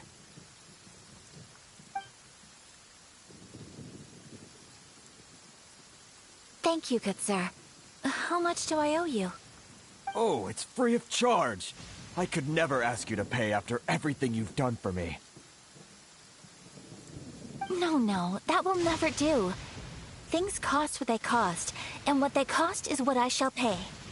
Merchants already have enough challenges to deal with, and as Paimon explained, my help was unconditional. Please, sell your wares to me at the price you would sell them to any other customer.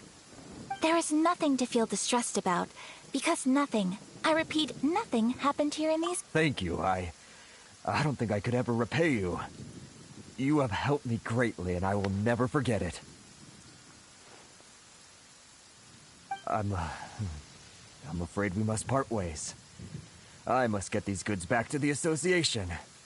If you ever need anything at all, just come to the International Trade Association and ask for Kurisu. Very well. And thank you for the silk, Mr. Kurisu. See you then! Don't go getting robbed again! Traveler, thank you for stepping in to help out.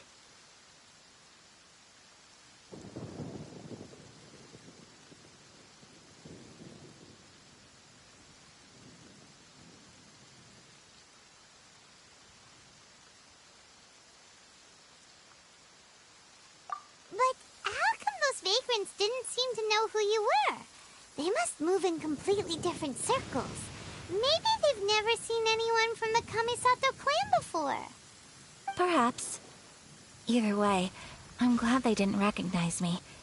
The fewer people who know what happened today, the better. It's not every day an important person like you helps out someone like Kurisu. It really shows what a great person you are. Oh, your praise is quite unwarranted. I merely did what anyone in my position would have done. I admit that it did feel strange for me to come to his aid. But this should have nothing to do with identity or social class. As far as I'm concerned, it was one individual helping another in need. I guess that deep down, I don't see how a society can be considered just when people encounter such obstacles in their livelihoods. Sorry, I'm getting off topic.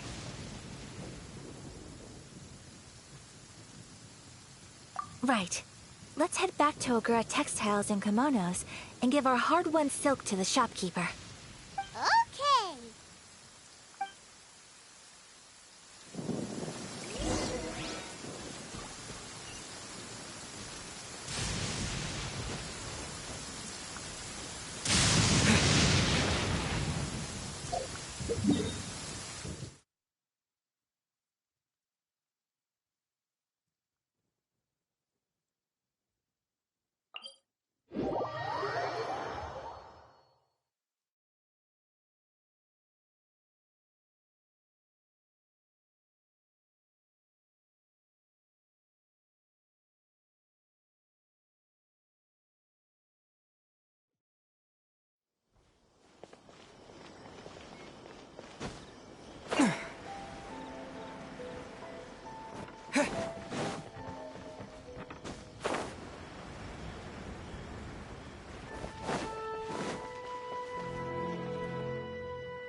Welcome back!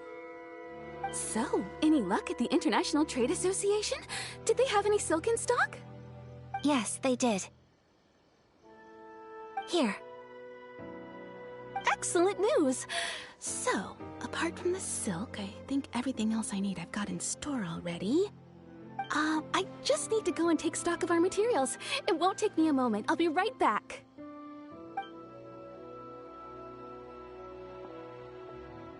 They better all be there. I do hope nothing else is missing. Traveler, on the subject of garments, I've been meaning to acquire a new outfit for you, too.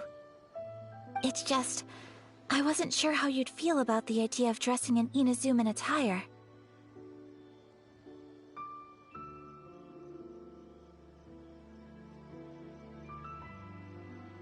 Oh, are you sure?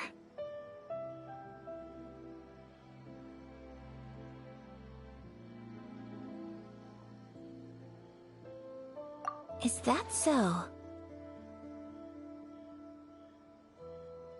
Impressive. So travelers of your stature hold themselves to a dress code, as well as a code of conduct. More like when you're away from home, you've gotta live by certain rules to survive, whether you like it or not. But Paimon would still love to check out some Inazuman outfits.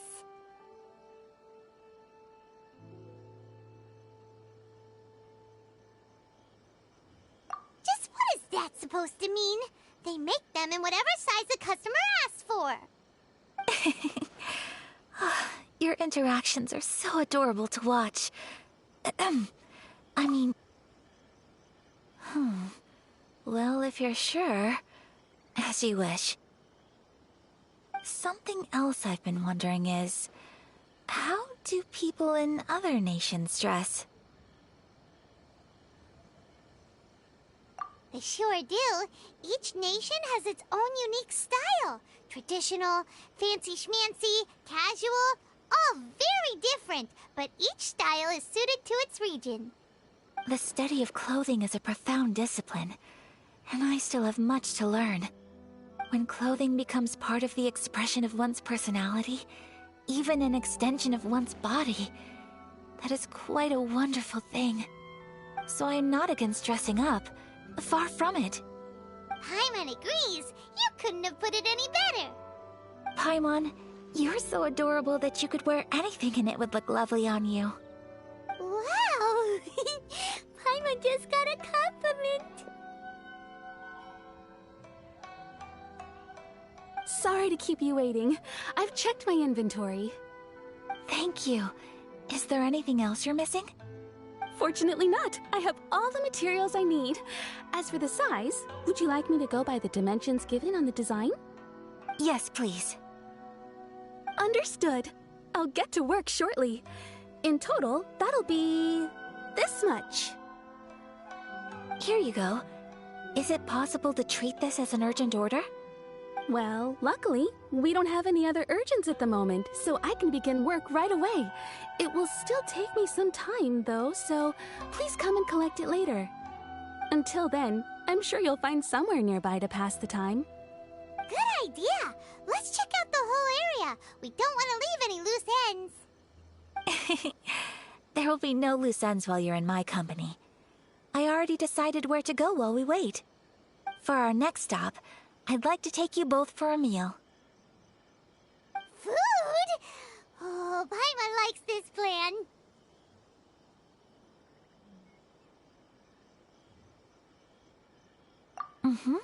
I picked the venue especially for you.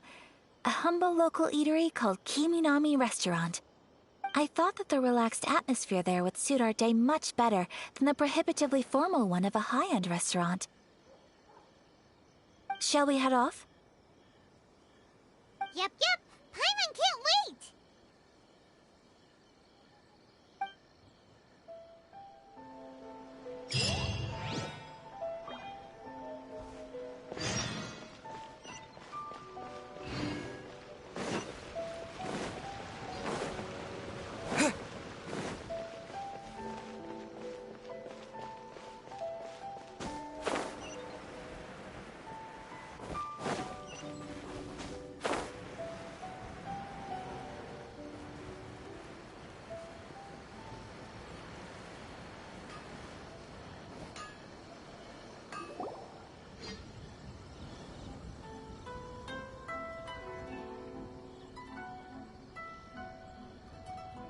Are we here?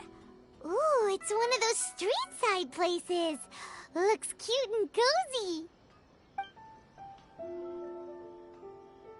Welcome! Oh, Miss Kiminami, how do you do? Ah, Miss Kamisato. Perfect timing. Your booking was for... well, right now. I believe so. We'll be sticking to the order I placed in advance. As for the other matter we discussed, thank you for your help. Excellent. No problem. And everything you asked for is ready and waiting. Traveler, tiny customer, please wait here for a moment while I prepare your food. Go ahead and take a seat. There is something I need to take care of, but I'll be back momentarily. It's nothing of that sort. I just have a few minor things I need to attend to. I won't be long.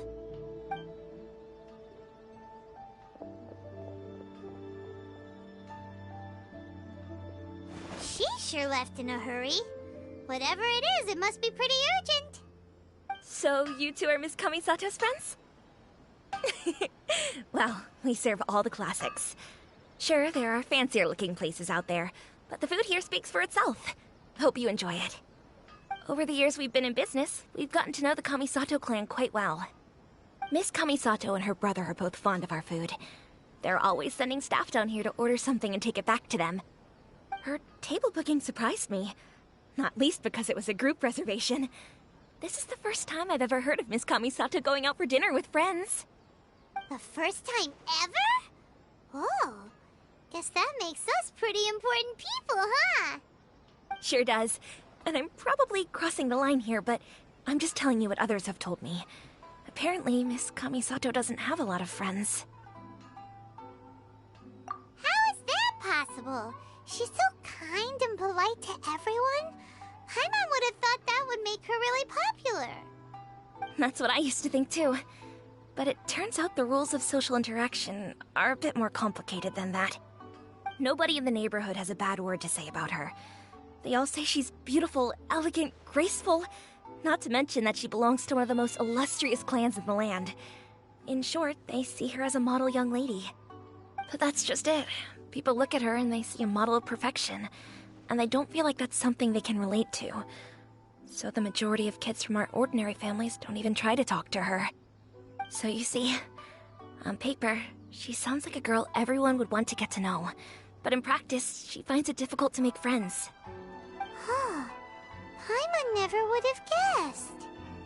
We don't speak all that much, but we do go quite a way back. I've always admired her for taking on so many responsibilities at such a young age.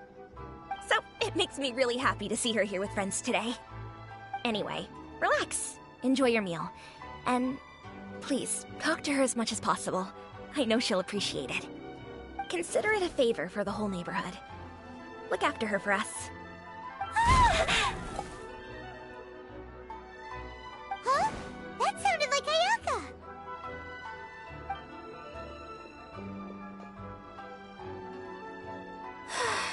I'm so sorry, Traveler.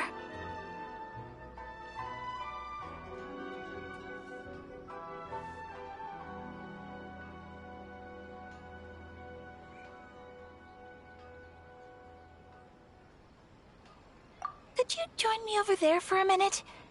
I need your help with something.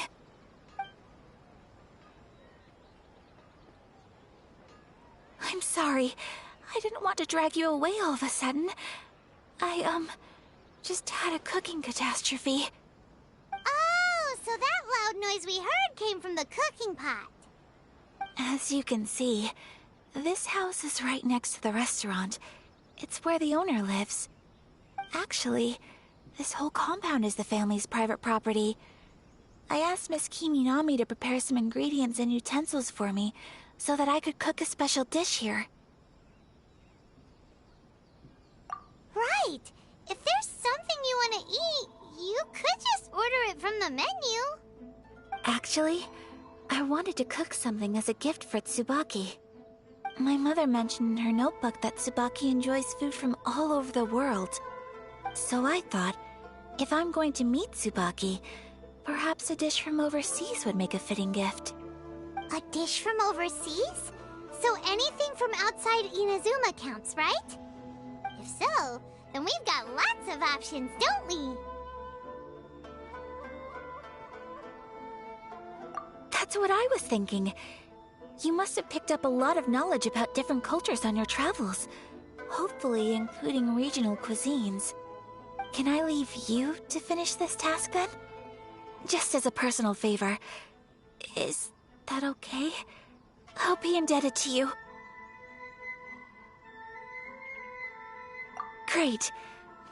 But what kind of overseas dish would make a suitable gift? It needs to survive a journey from the kitchen to the recipient's doorstep. Oh, Paimon knows! There's one dish out there that was practically created for this purpose! Pizza! Pizza? It's an assortment of toppings and sauce spread over a bread base and cooked in the oven. And it's so good! That does sound pretty good.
Traveler.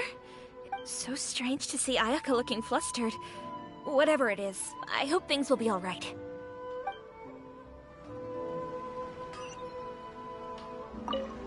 Hi, Traveler. So strange.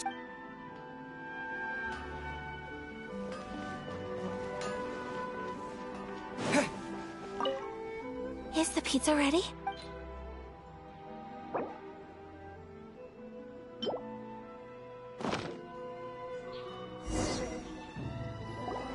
Oh, it's ready.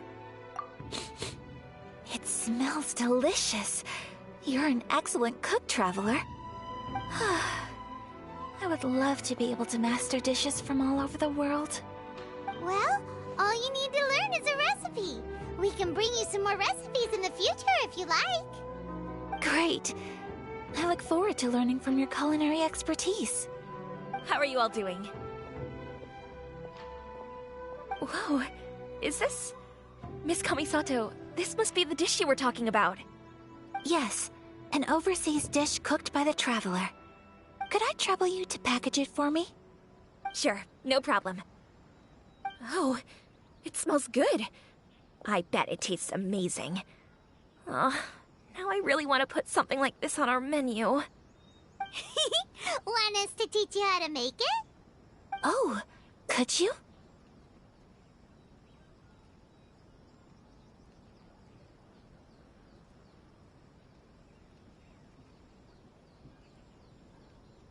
The most satisfying meals are the ones you share with other people.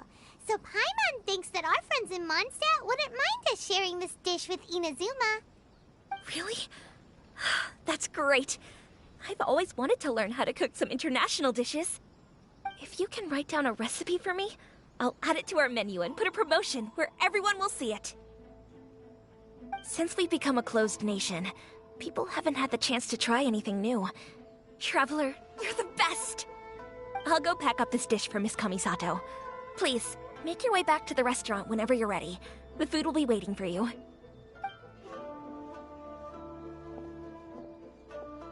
You could have sold that recipe for a high price, but you selflessly gave it away for free. You're a wonderful person. I mean it. I admire you a lot, and I'm so proud to be friends with someone of such fine character. Well, you should probably write down the recipe now, no? Yeah, let's make sure we include all the details and then give it to Miss Kiminami. So, pizza. Start with the basic ingredients. Correctamundo! Right, now to add the next couple of ingredients.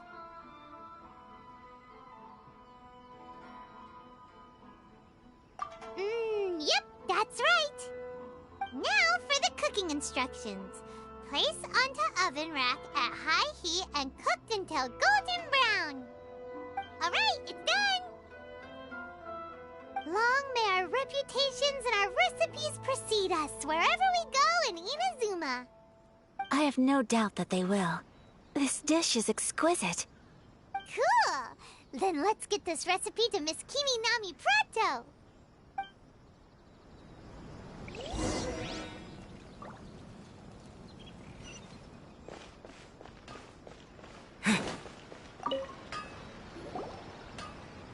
Hey! Have you written out the recipe? Here it is. Thank you! Wowie! This is so exciting. I want to make it right away. Traveler, Paimon, please accept my sincerest apologies for delaying your meal. No problem! Food always tastes better when you've worked up an appetite.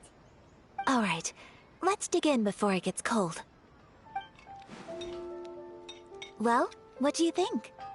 Is Inazuman cuisine to your liking?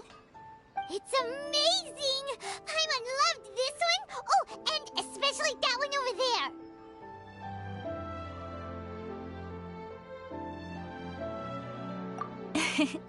Good. I'm relieved. When I was attempting to cook earlier on, did you chat with the owner at all? And did she, say anything about me? She did, but don't worry. She's just happy for you is all. She's happy for me? Oh, then she must have told you. Did she, what does it matter? I know just as well as anybody else that I've got no friends. Hey, it's not you. Most people just haven't had the chance to talk to you one-on-one before. Thank you for your comforting words, Paimon. It's all true, though. I just don't have very many friends. Most of the time I'm either accompanied by family or staff, so everyone must have found it quite a surprise to see me taking you out for a meal.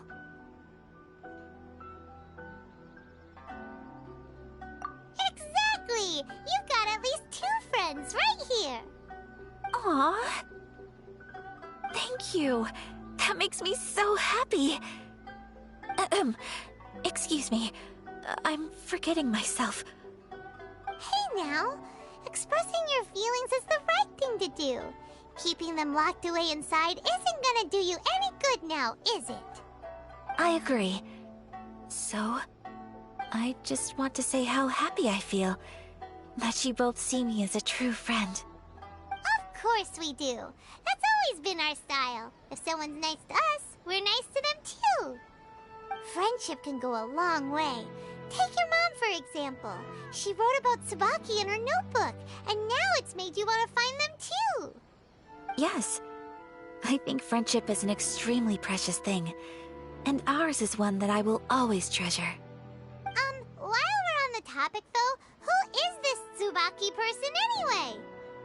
Well, I think I have an idea, but it's just speculative at this point.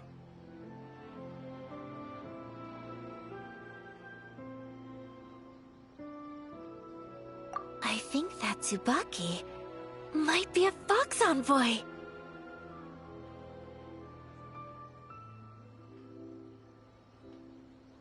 A fox envoy? Yes, that's what I think. Even I, my mother's own daughter, had never even heard of this friend before. It just seems so mysterious. So I think it must be someone with transcendent abilities who doesn't show themselves very often. And fox envoys are nothing new. Stories have been told about them in Inazuma since ancient times. You must have met Kuji Yae before. Well, she's a fox envoy. That got me thinking. Maybe there are fox envoys out there in Inazuma that people just don't know about. And maybe Tsubaki is one of them. Whoa! So Inazuma also has supernatural beings? When you say also... Well, before Inazuma, we spent some time in Liyue. They have lots of supernatural beings there, like the Adepti. All kinds of them, too. Up in the sky, down below the ground, in the water. Really? I've come across such things being asserted in books, but to hear someone talk about it from first-hand experience is extremely surprising. So Liyue lives up to its reputation. Its culture has a long history and gives rise to the most beautiful legends. Quite captivating. You should come visit Liyue with us sometime. The best part is, they have loads and loads of delicious delicacies. Really? I would love that. Speaking of delicacies, Traveler, Paimon, have you eaten your fill? Oh, Paimon has. Excellent. Then let's collect the kimono. Then we can pay a visit to my mother's mysterious and transcendent friend.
sunk. I'm just happy.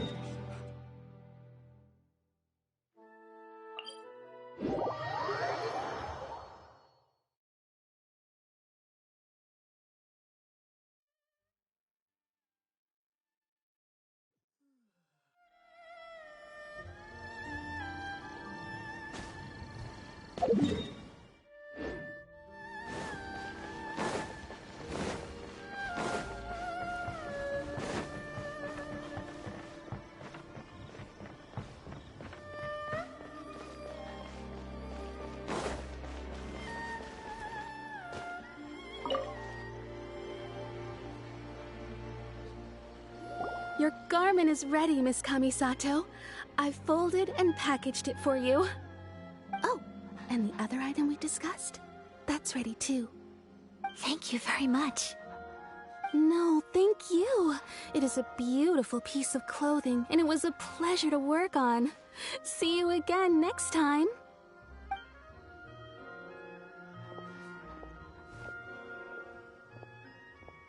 Traveler, I have a gift for you.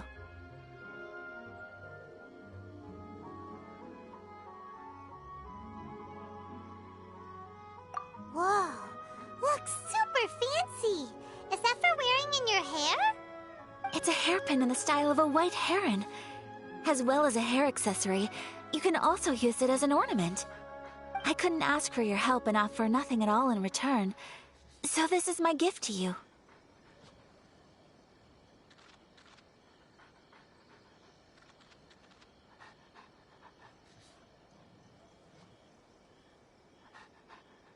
I'm glad you like it. Speaking of white herons, that's what your title means, doesn't it? Shirasagi Himegimi. So this gift is like a little piece of yourself. It's just as elegant and beautiful as you are. You flatter me, Paimon. If this gift reminds you of me, that is all I could ask for. It definitely will. Alright, well, now we've got what we came for. We can set off. Time to go meet Tsubaki.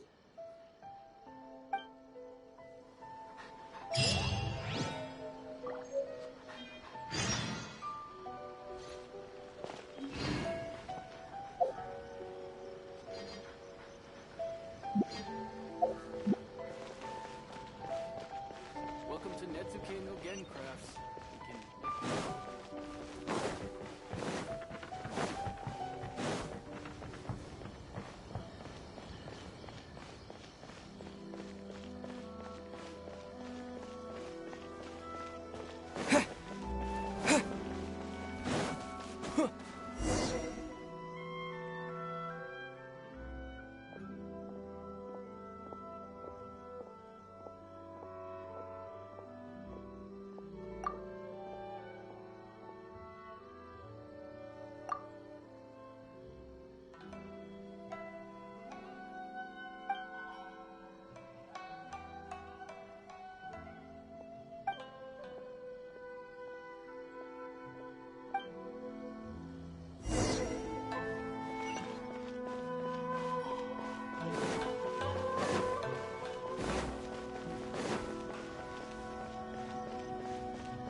are the best in Inazuma!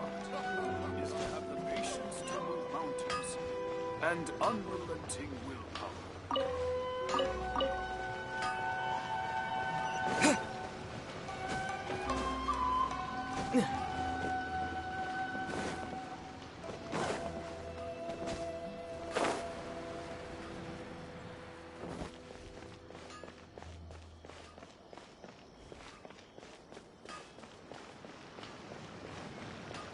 Please speak to President Song. I'm just a helper.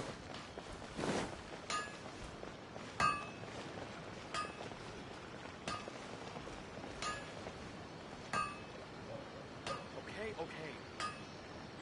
Unrelenting patience and willpower to move mountains.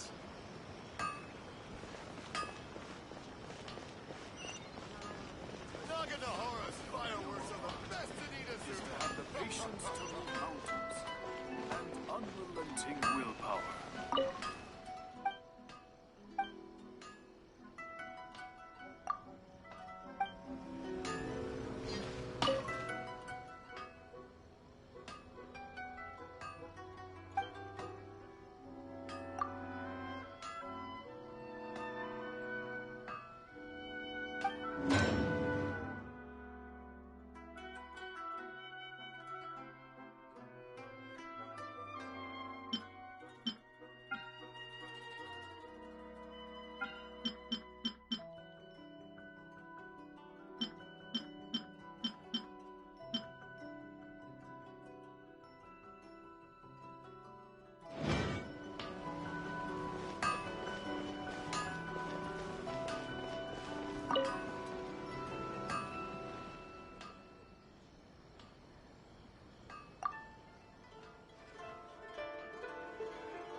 Please speak to President.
I wonder when I'll be able to see him.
We're looking for the Great Mujina Yokai!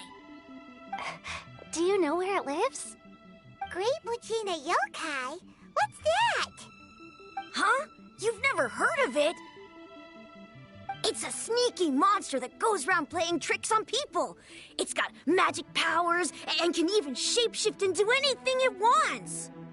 One time, the Great Mujina Yokai stole some rice from our house. And this other time, it pushed my dad into the river.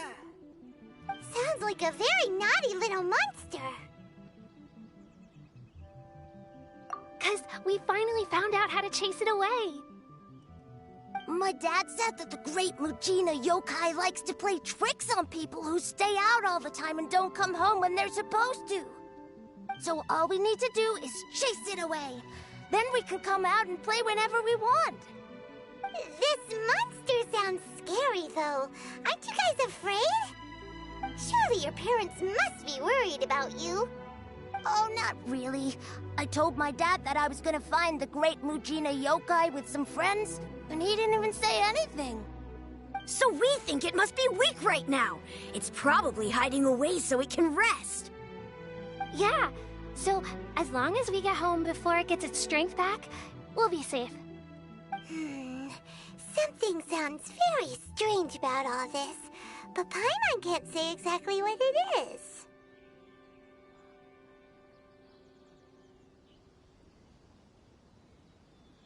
Yeah, Paimon feels like the Great Mujina Yokai is one of those storybook monsters that doesn't exist in the real world. We should tell them so they don't waste all their time looking for it. Oh, children, listen up. There's no need to go looking for the Great Mujina Yokai, all right? Because it isn't real. Huh? No way. That's impossible. My dad wouldn't lie to me. Your folks are just worried about you is all. They don't want you wandering too far from home because it's too dangerous. That's not true. The Great Mujina Yokai is definitely real. Yeah! Yoimiya's even making some weapons for us. And then she's gonna show us how to blow it up. Yoimiya, huh? Wait, as in fireworks prison break, Yoimiya? We told her all about the Great Mujina Yokai. She said we shouldn't be scared of it. We should learn how to chase it away instead. We've been waiting for ages now. And finally, Yoimiya said that today's the day. Yoimiya plays with us and tells us stories all the time. She wouldn't tell a lie. But... Come on, let's get out of here and go find Yoimiya. Wait, hold on, don't go! They didn't seem to take that very well. But Paimon was only trying to look out for them. Who knows what Yoimiya's got to do with this? Let's follow the kids and see what's going on.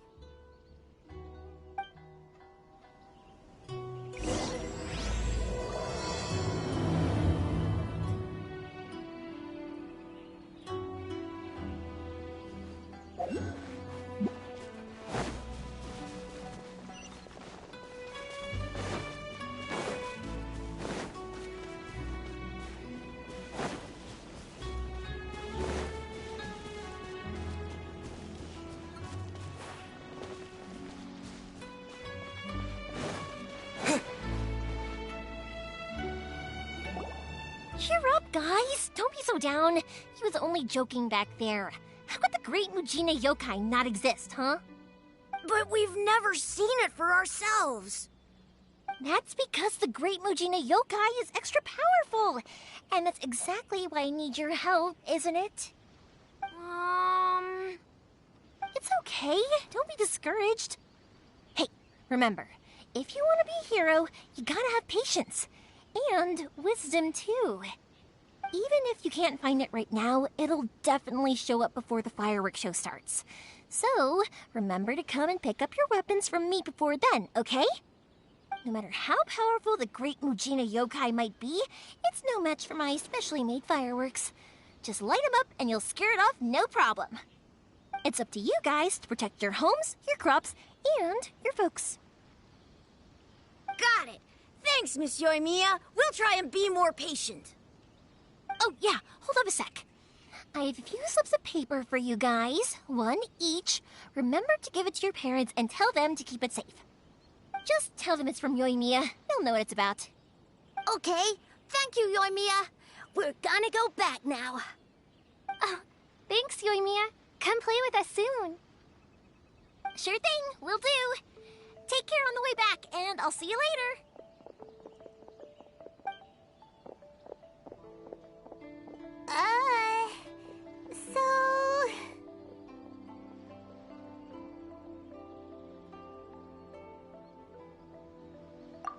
So it was you guys. I guessed as much from the way the kids described you. No worries, though. I'm not blaming you. The Great Mujina Yokai is pretty popular with the kids, so of course they're gonna get upset if someone tries to tell them it doesn't exist. Okay, but it definitely doesn't exist, right? Yeah, the first time I heard about it, I knew straight away that was probably something the parents had come up with to stop the kids from running off all the time. But when the kids asked me about it, I didn't want to break it to them. I just told them that it looks cute and likes to play pranks and doesn't hurt people. So, I guess now the kids' impression of the Great Mujina Yokai is mostly influenced by me. Huh. So in a way, this monster is all a product of your creativity? Maybe so. In any case, I'm not gonna be the one who exposes it. Sure, it's likely that the parents just wanted to stop the kids from staying out all the time, but they could have easily had other reasons too. If I just go ahead and tell them that the Great Mujina Yokai doesn't exist without knowing the full story, then who knows? I might be doing more harm than good. Besides, they're just kids. They should be allowed to believe it if it makes them happy. That's more important to them than questioning what's real and what isn't.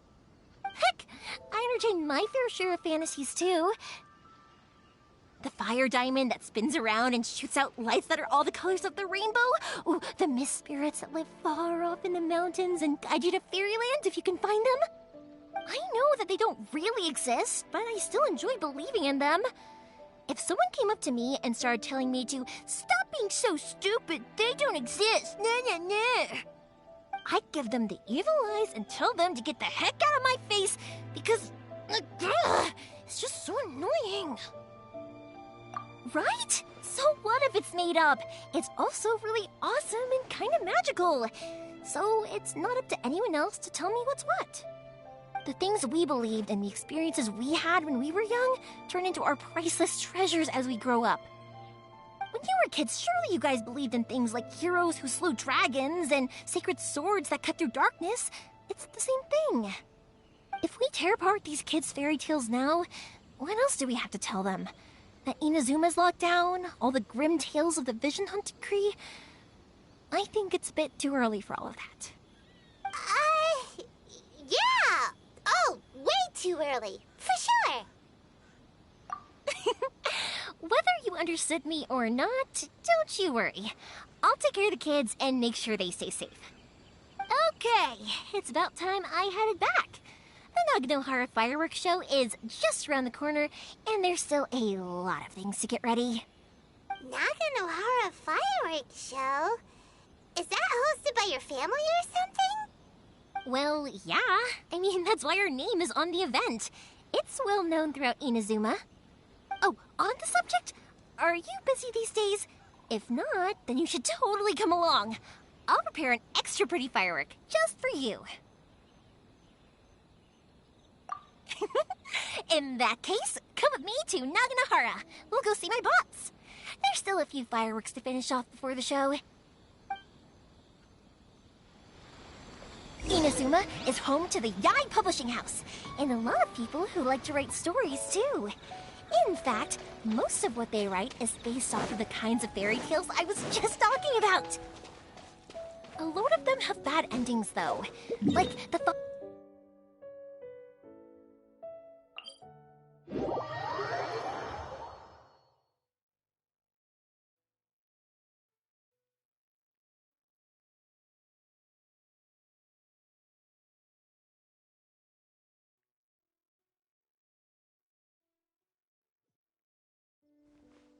Or someone will see the mist spirit and not manage to catch it, but because they angered it, it'll never show itself again.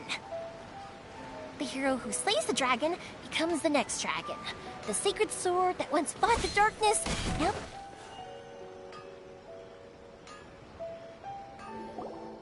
Hey, Pups, I'm back. The fireworks show is almost upon us, and the fireworks for each family are almost ready. Oh, new faces? Who are these two? Friends or customers?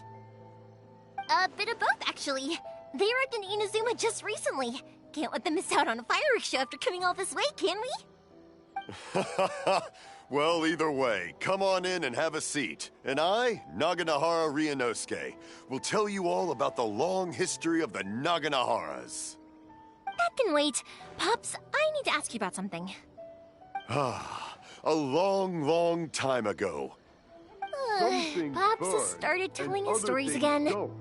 Sorry about this. Ever since Pops had his accident, his ears don't work too well. Really? But for a moment there, it almost seemed like you were having a coherent conversation. Much, much later, people eventually realized that if you grind certain materials into dust, they burn with many beautiful colors. Pops, wait! Huh? What's that? Did they deliver those firework materials that we ordered yet? Oh! Yesterday's fireworks have all been delivered. So have the ones from the day before yesterday. And the ones from the day before that. No, Pops, I meant the materials. The materials that we ordered. They should have arrived today. Ah, today's fireworks are almost ready too. Don't you worry. Your old man's skills are still as sharp as ever. No, Pops, the materials. The raw materials for making fireworks. Sorry? Materials!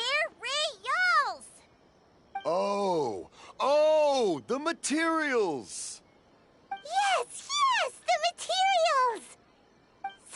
Sorry, Paimon got all excited because you finally got the message across. The materials aren't here yet. The couriers did come over to explain why, but, well, I think they did, but I couldn't quite hear what they were saying. No worries. As long as we know, that's fine. We can just make them later. Don't forget to take the goods in when they deliver them, okay, Pops? Of course. Leave it to me. Oh, sorry if we were a little loud. It's always the way, though. It's like that every time I need to ask Pop something. I get told that a lot.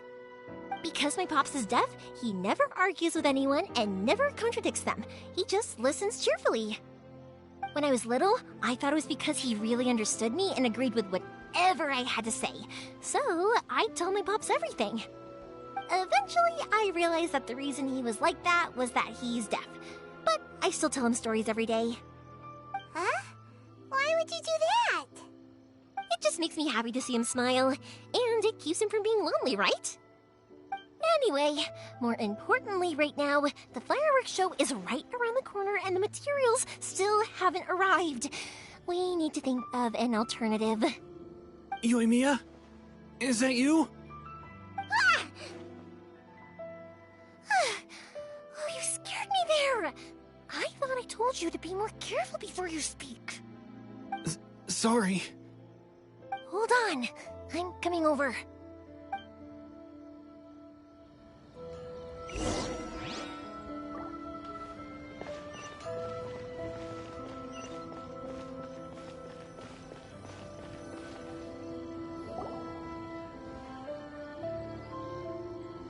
No one's looking.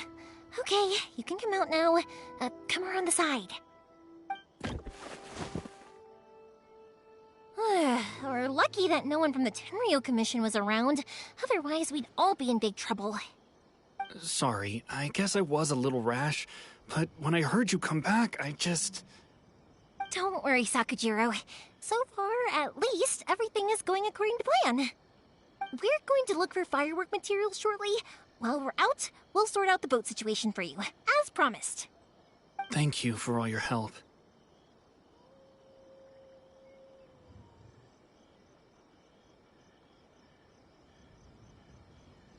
He's one of our old customers. He came back to Inazuma from the outside world not long ago. While he was smuggling himself in, the Tenryo Commission found him and put out a warrant for his arrest. An arrest warrant? Shh! Keep it down! We don't want to draw any unwanted attention. If Sakujiro was caught, there's no knowing what crimes they could charge him with. All we can do is find him a boat and send him out of Inazuma again. Yeah, we know it's going to be dangerous, but there aren't many other options left. What if the boat capsizes? Drowning is really scary. If things are this bad, couldn't you just not come back in the first place? Well, there's something I felt I had to do. But as soon as I got back, I started hearing about all these unbelievable changes. I had made my mind up originally, but now I'm not sure anymore. I didn't want to cause any trouble for Yoimiya or Mr. Ryunosuke, but I'm very grateful to them for taking me in. Hey, no worries. You're more than welcome.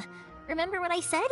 As long as you've got that little piece of paper, you'll always be a valued customer of the Naganoharas. Little piece of paper?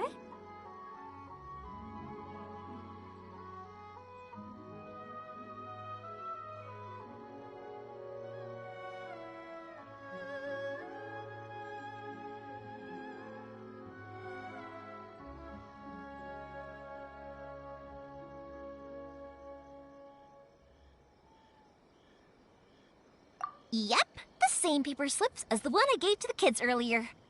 Whenever a customer orders fireworks for a commemorative event, we always include a little paper slip with the goods. Only people from inside my family can understand what's written on it. It's the recipe for the fireworks they ordered. If someone shows a Naganohara that paper slip, we guarantee we can make the exact same firework as the original one they purchased, whether it's 10 or even 100 years later. Wow, that is so awesome! It's a family tradition. All our regular customers know about this. The slip I have is from back when my parents ordered fireworks from Mr. Ryunosuke. Now that I think about it, it must be nearly 20 years ago. I would have thought that things would turn out the way they have. It'll be fine. Escaping in a boat is just a last resort for if there's no other way. I'll still try and come up with a different solution, because it'd be much better if you could stay in Inazuma. Whatever their reasons might be, if our customers come to us looking for help, we're not about to leave them high and dry. Thank you. This way, I still have some time to consider my options. All right. Well, let's not stay out here in the open for too long. Hurry up and get back inside. I'll let you know as soon as I have an update for you. All right. I'll leave it to you then, I guess. It's a shame. They still wouldn't give him a permit, even though he was born and raised in Inazuma. Speaking of, you guys only got here recently. How did you manage to get a permit? Even then, we only got through thanks to some help from Miss Hiragi Chisato of the Kanjo Commission. I see. So you had big shots helping you. I guess that won't be of much help to Sakujiro. I just wish the commissions could be a little bit more flexible. I bet nowhere else you've been is quite like Inazuma, huh?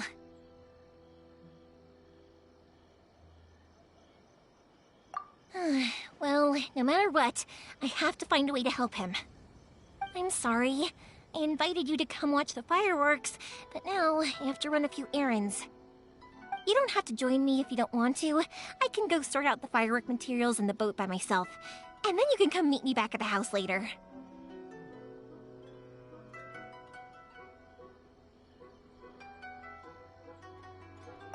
Oh, cool!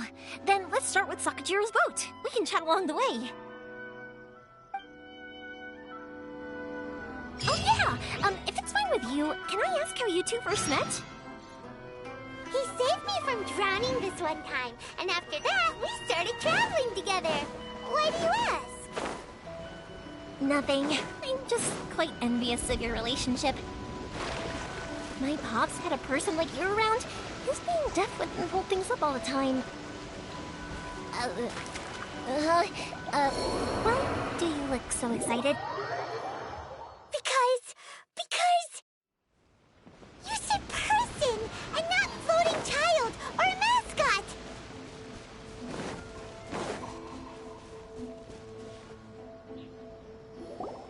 Koichi, I'm here! How is the boat coming along? Yeah, it's, all right, I guess. I was questioned, though. Wait, should we really be talking about this in front of them? Oh, don't worry, they're my friends. You can trust them. They came with me to check up on the boat.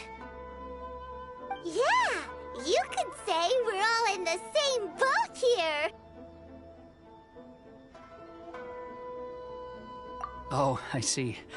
Sorry, I didn't mean to doubt you. I'm just being cautious. The boat is ready, but I'll have to be discreet moving it here. Huh? Why is that? Because of the Sokoku decree, the Tenryou Commission is really suspicious of any kind of seaborne vessel. Even the smallest ones, they'll stop and interrogate us, demanding to know what we plan on doing with it. It's a real nuisance. I understand. I'm sorry for dragging you into this mess. Don't be silly. I'm actually happy you came to me for help. I've always come to you for fireworks, and again this time, so just consider this my way of saying thank you. Right, I'll go fetch the boat now. I should be back shortly. Thank you. Oh, if it's on the way, you can always pick up your fireworks from my house. Everything was made in strict accordance with what was on the paper slip. You won't find the slightest thing wrong with them. All right, then. The fireworks show will be starting soon, won't it? You should make sure your new friends get to see it. It's an Inazuma tradition after all. Yep, that's the plan. Oh, you know what? You should tell them about your past. About the first time you ordered fireworks for my family. That's a long story, actually. Where do I start? Maybe I'll come back to that after moving the boat here. Oh, right, yeah. Got caught up in the conversation there. Okay, well, I'll leave you to it for now and meet you back here later. Lucky you reminded me. Otherwise, I would have ended up chatting the rest of the day away. I've been so busy with the fireworks business these past few days that I haven't had a moment to stop and chat with anyone. It's killing me. Of course, Pops is happy to listen to me chatter away, but because he can hardly hear anything, it's difficult to get an interesting reaction from him. And I'm doing it again, aren't I? What I meant to say was, while Koichi is bringing the boat here, we should try to find some firework materials. I need to make fireworks not just for you guys, but for those kids and Sakajiro as well. We're missing a lot of materials. It'll be fine. It's actually like this every year. There's always a bunch of extra orders to slot in here and there. When people want fireworks, it's always because they have something to commemorate. And if they miss the chance, they might never get another one. So, no matter how busy I am, I'm always happy to take their orders. So, what you're trying to say is that you enjoy the work? Oh, I do! I really do! Being born into a family of fireworks makers, I feel like since I was a kid, I've been obsessed with watching things go boom! And then seeing all the lights and colors and... what I really wanted to say was, don't worry about me. It'll all be fine.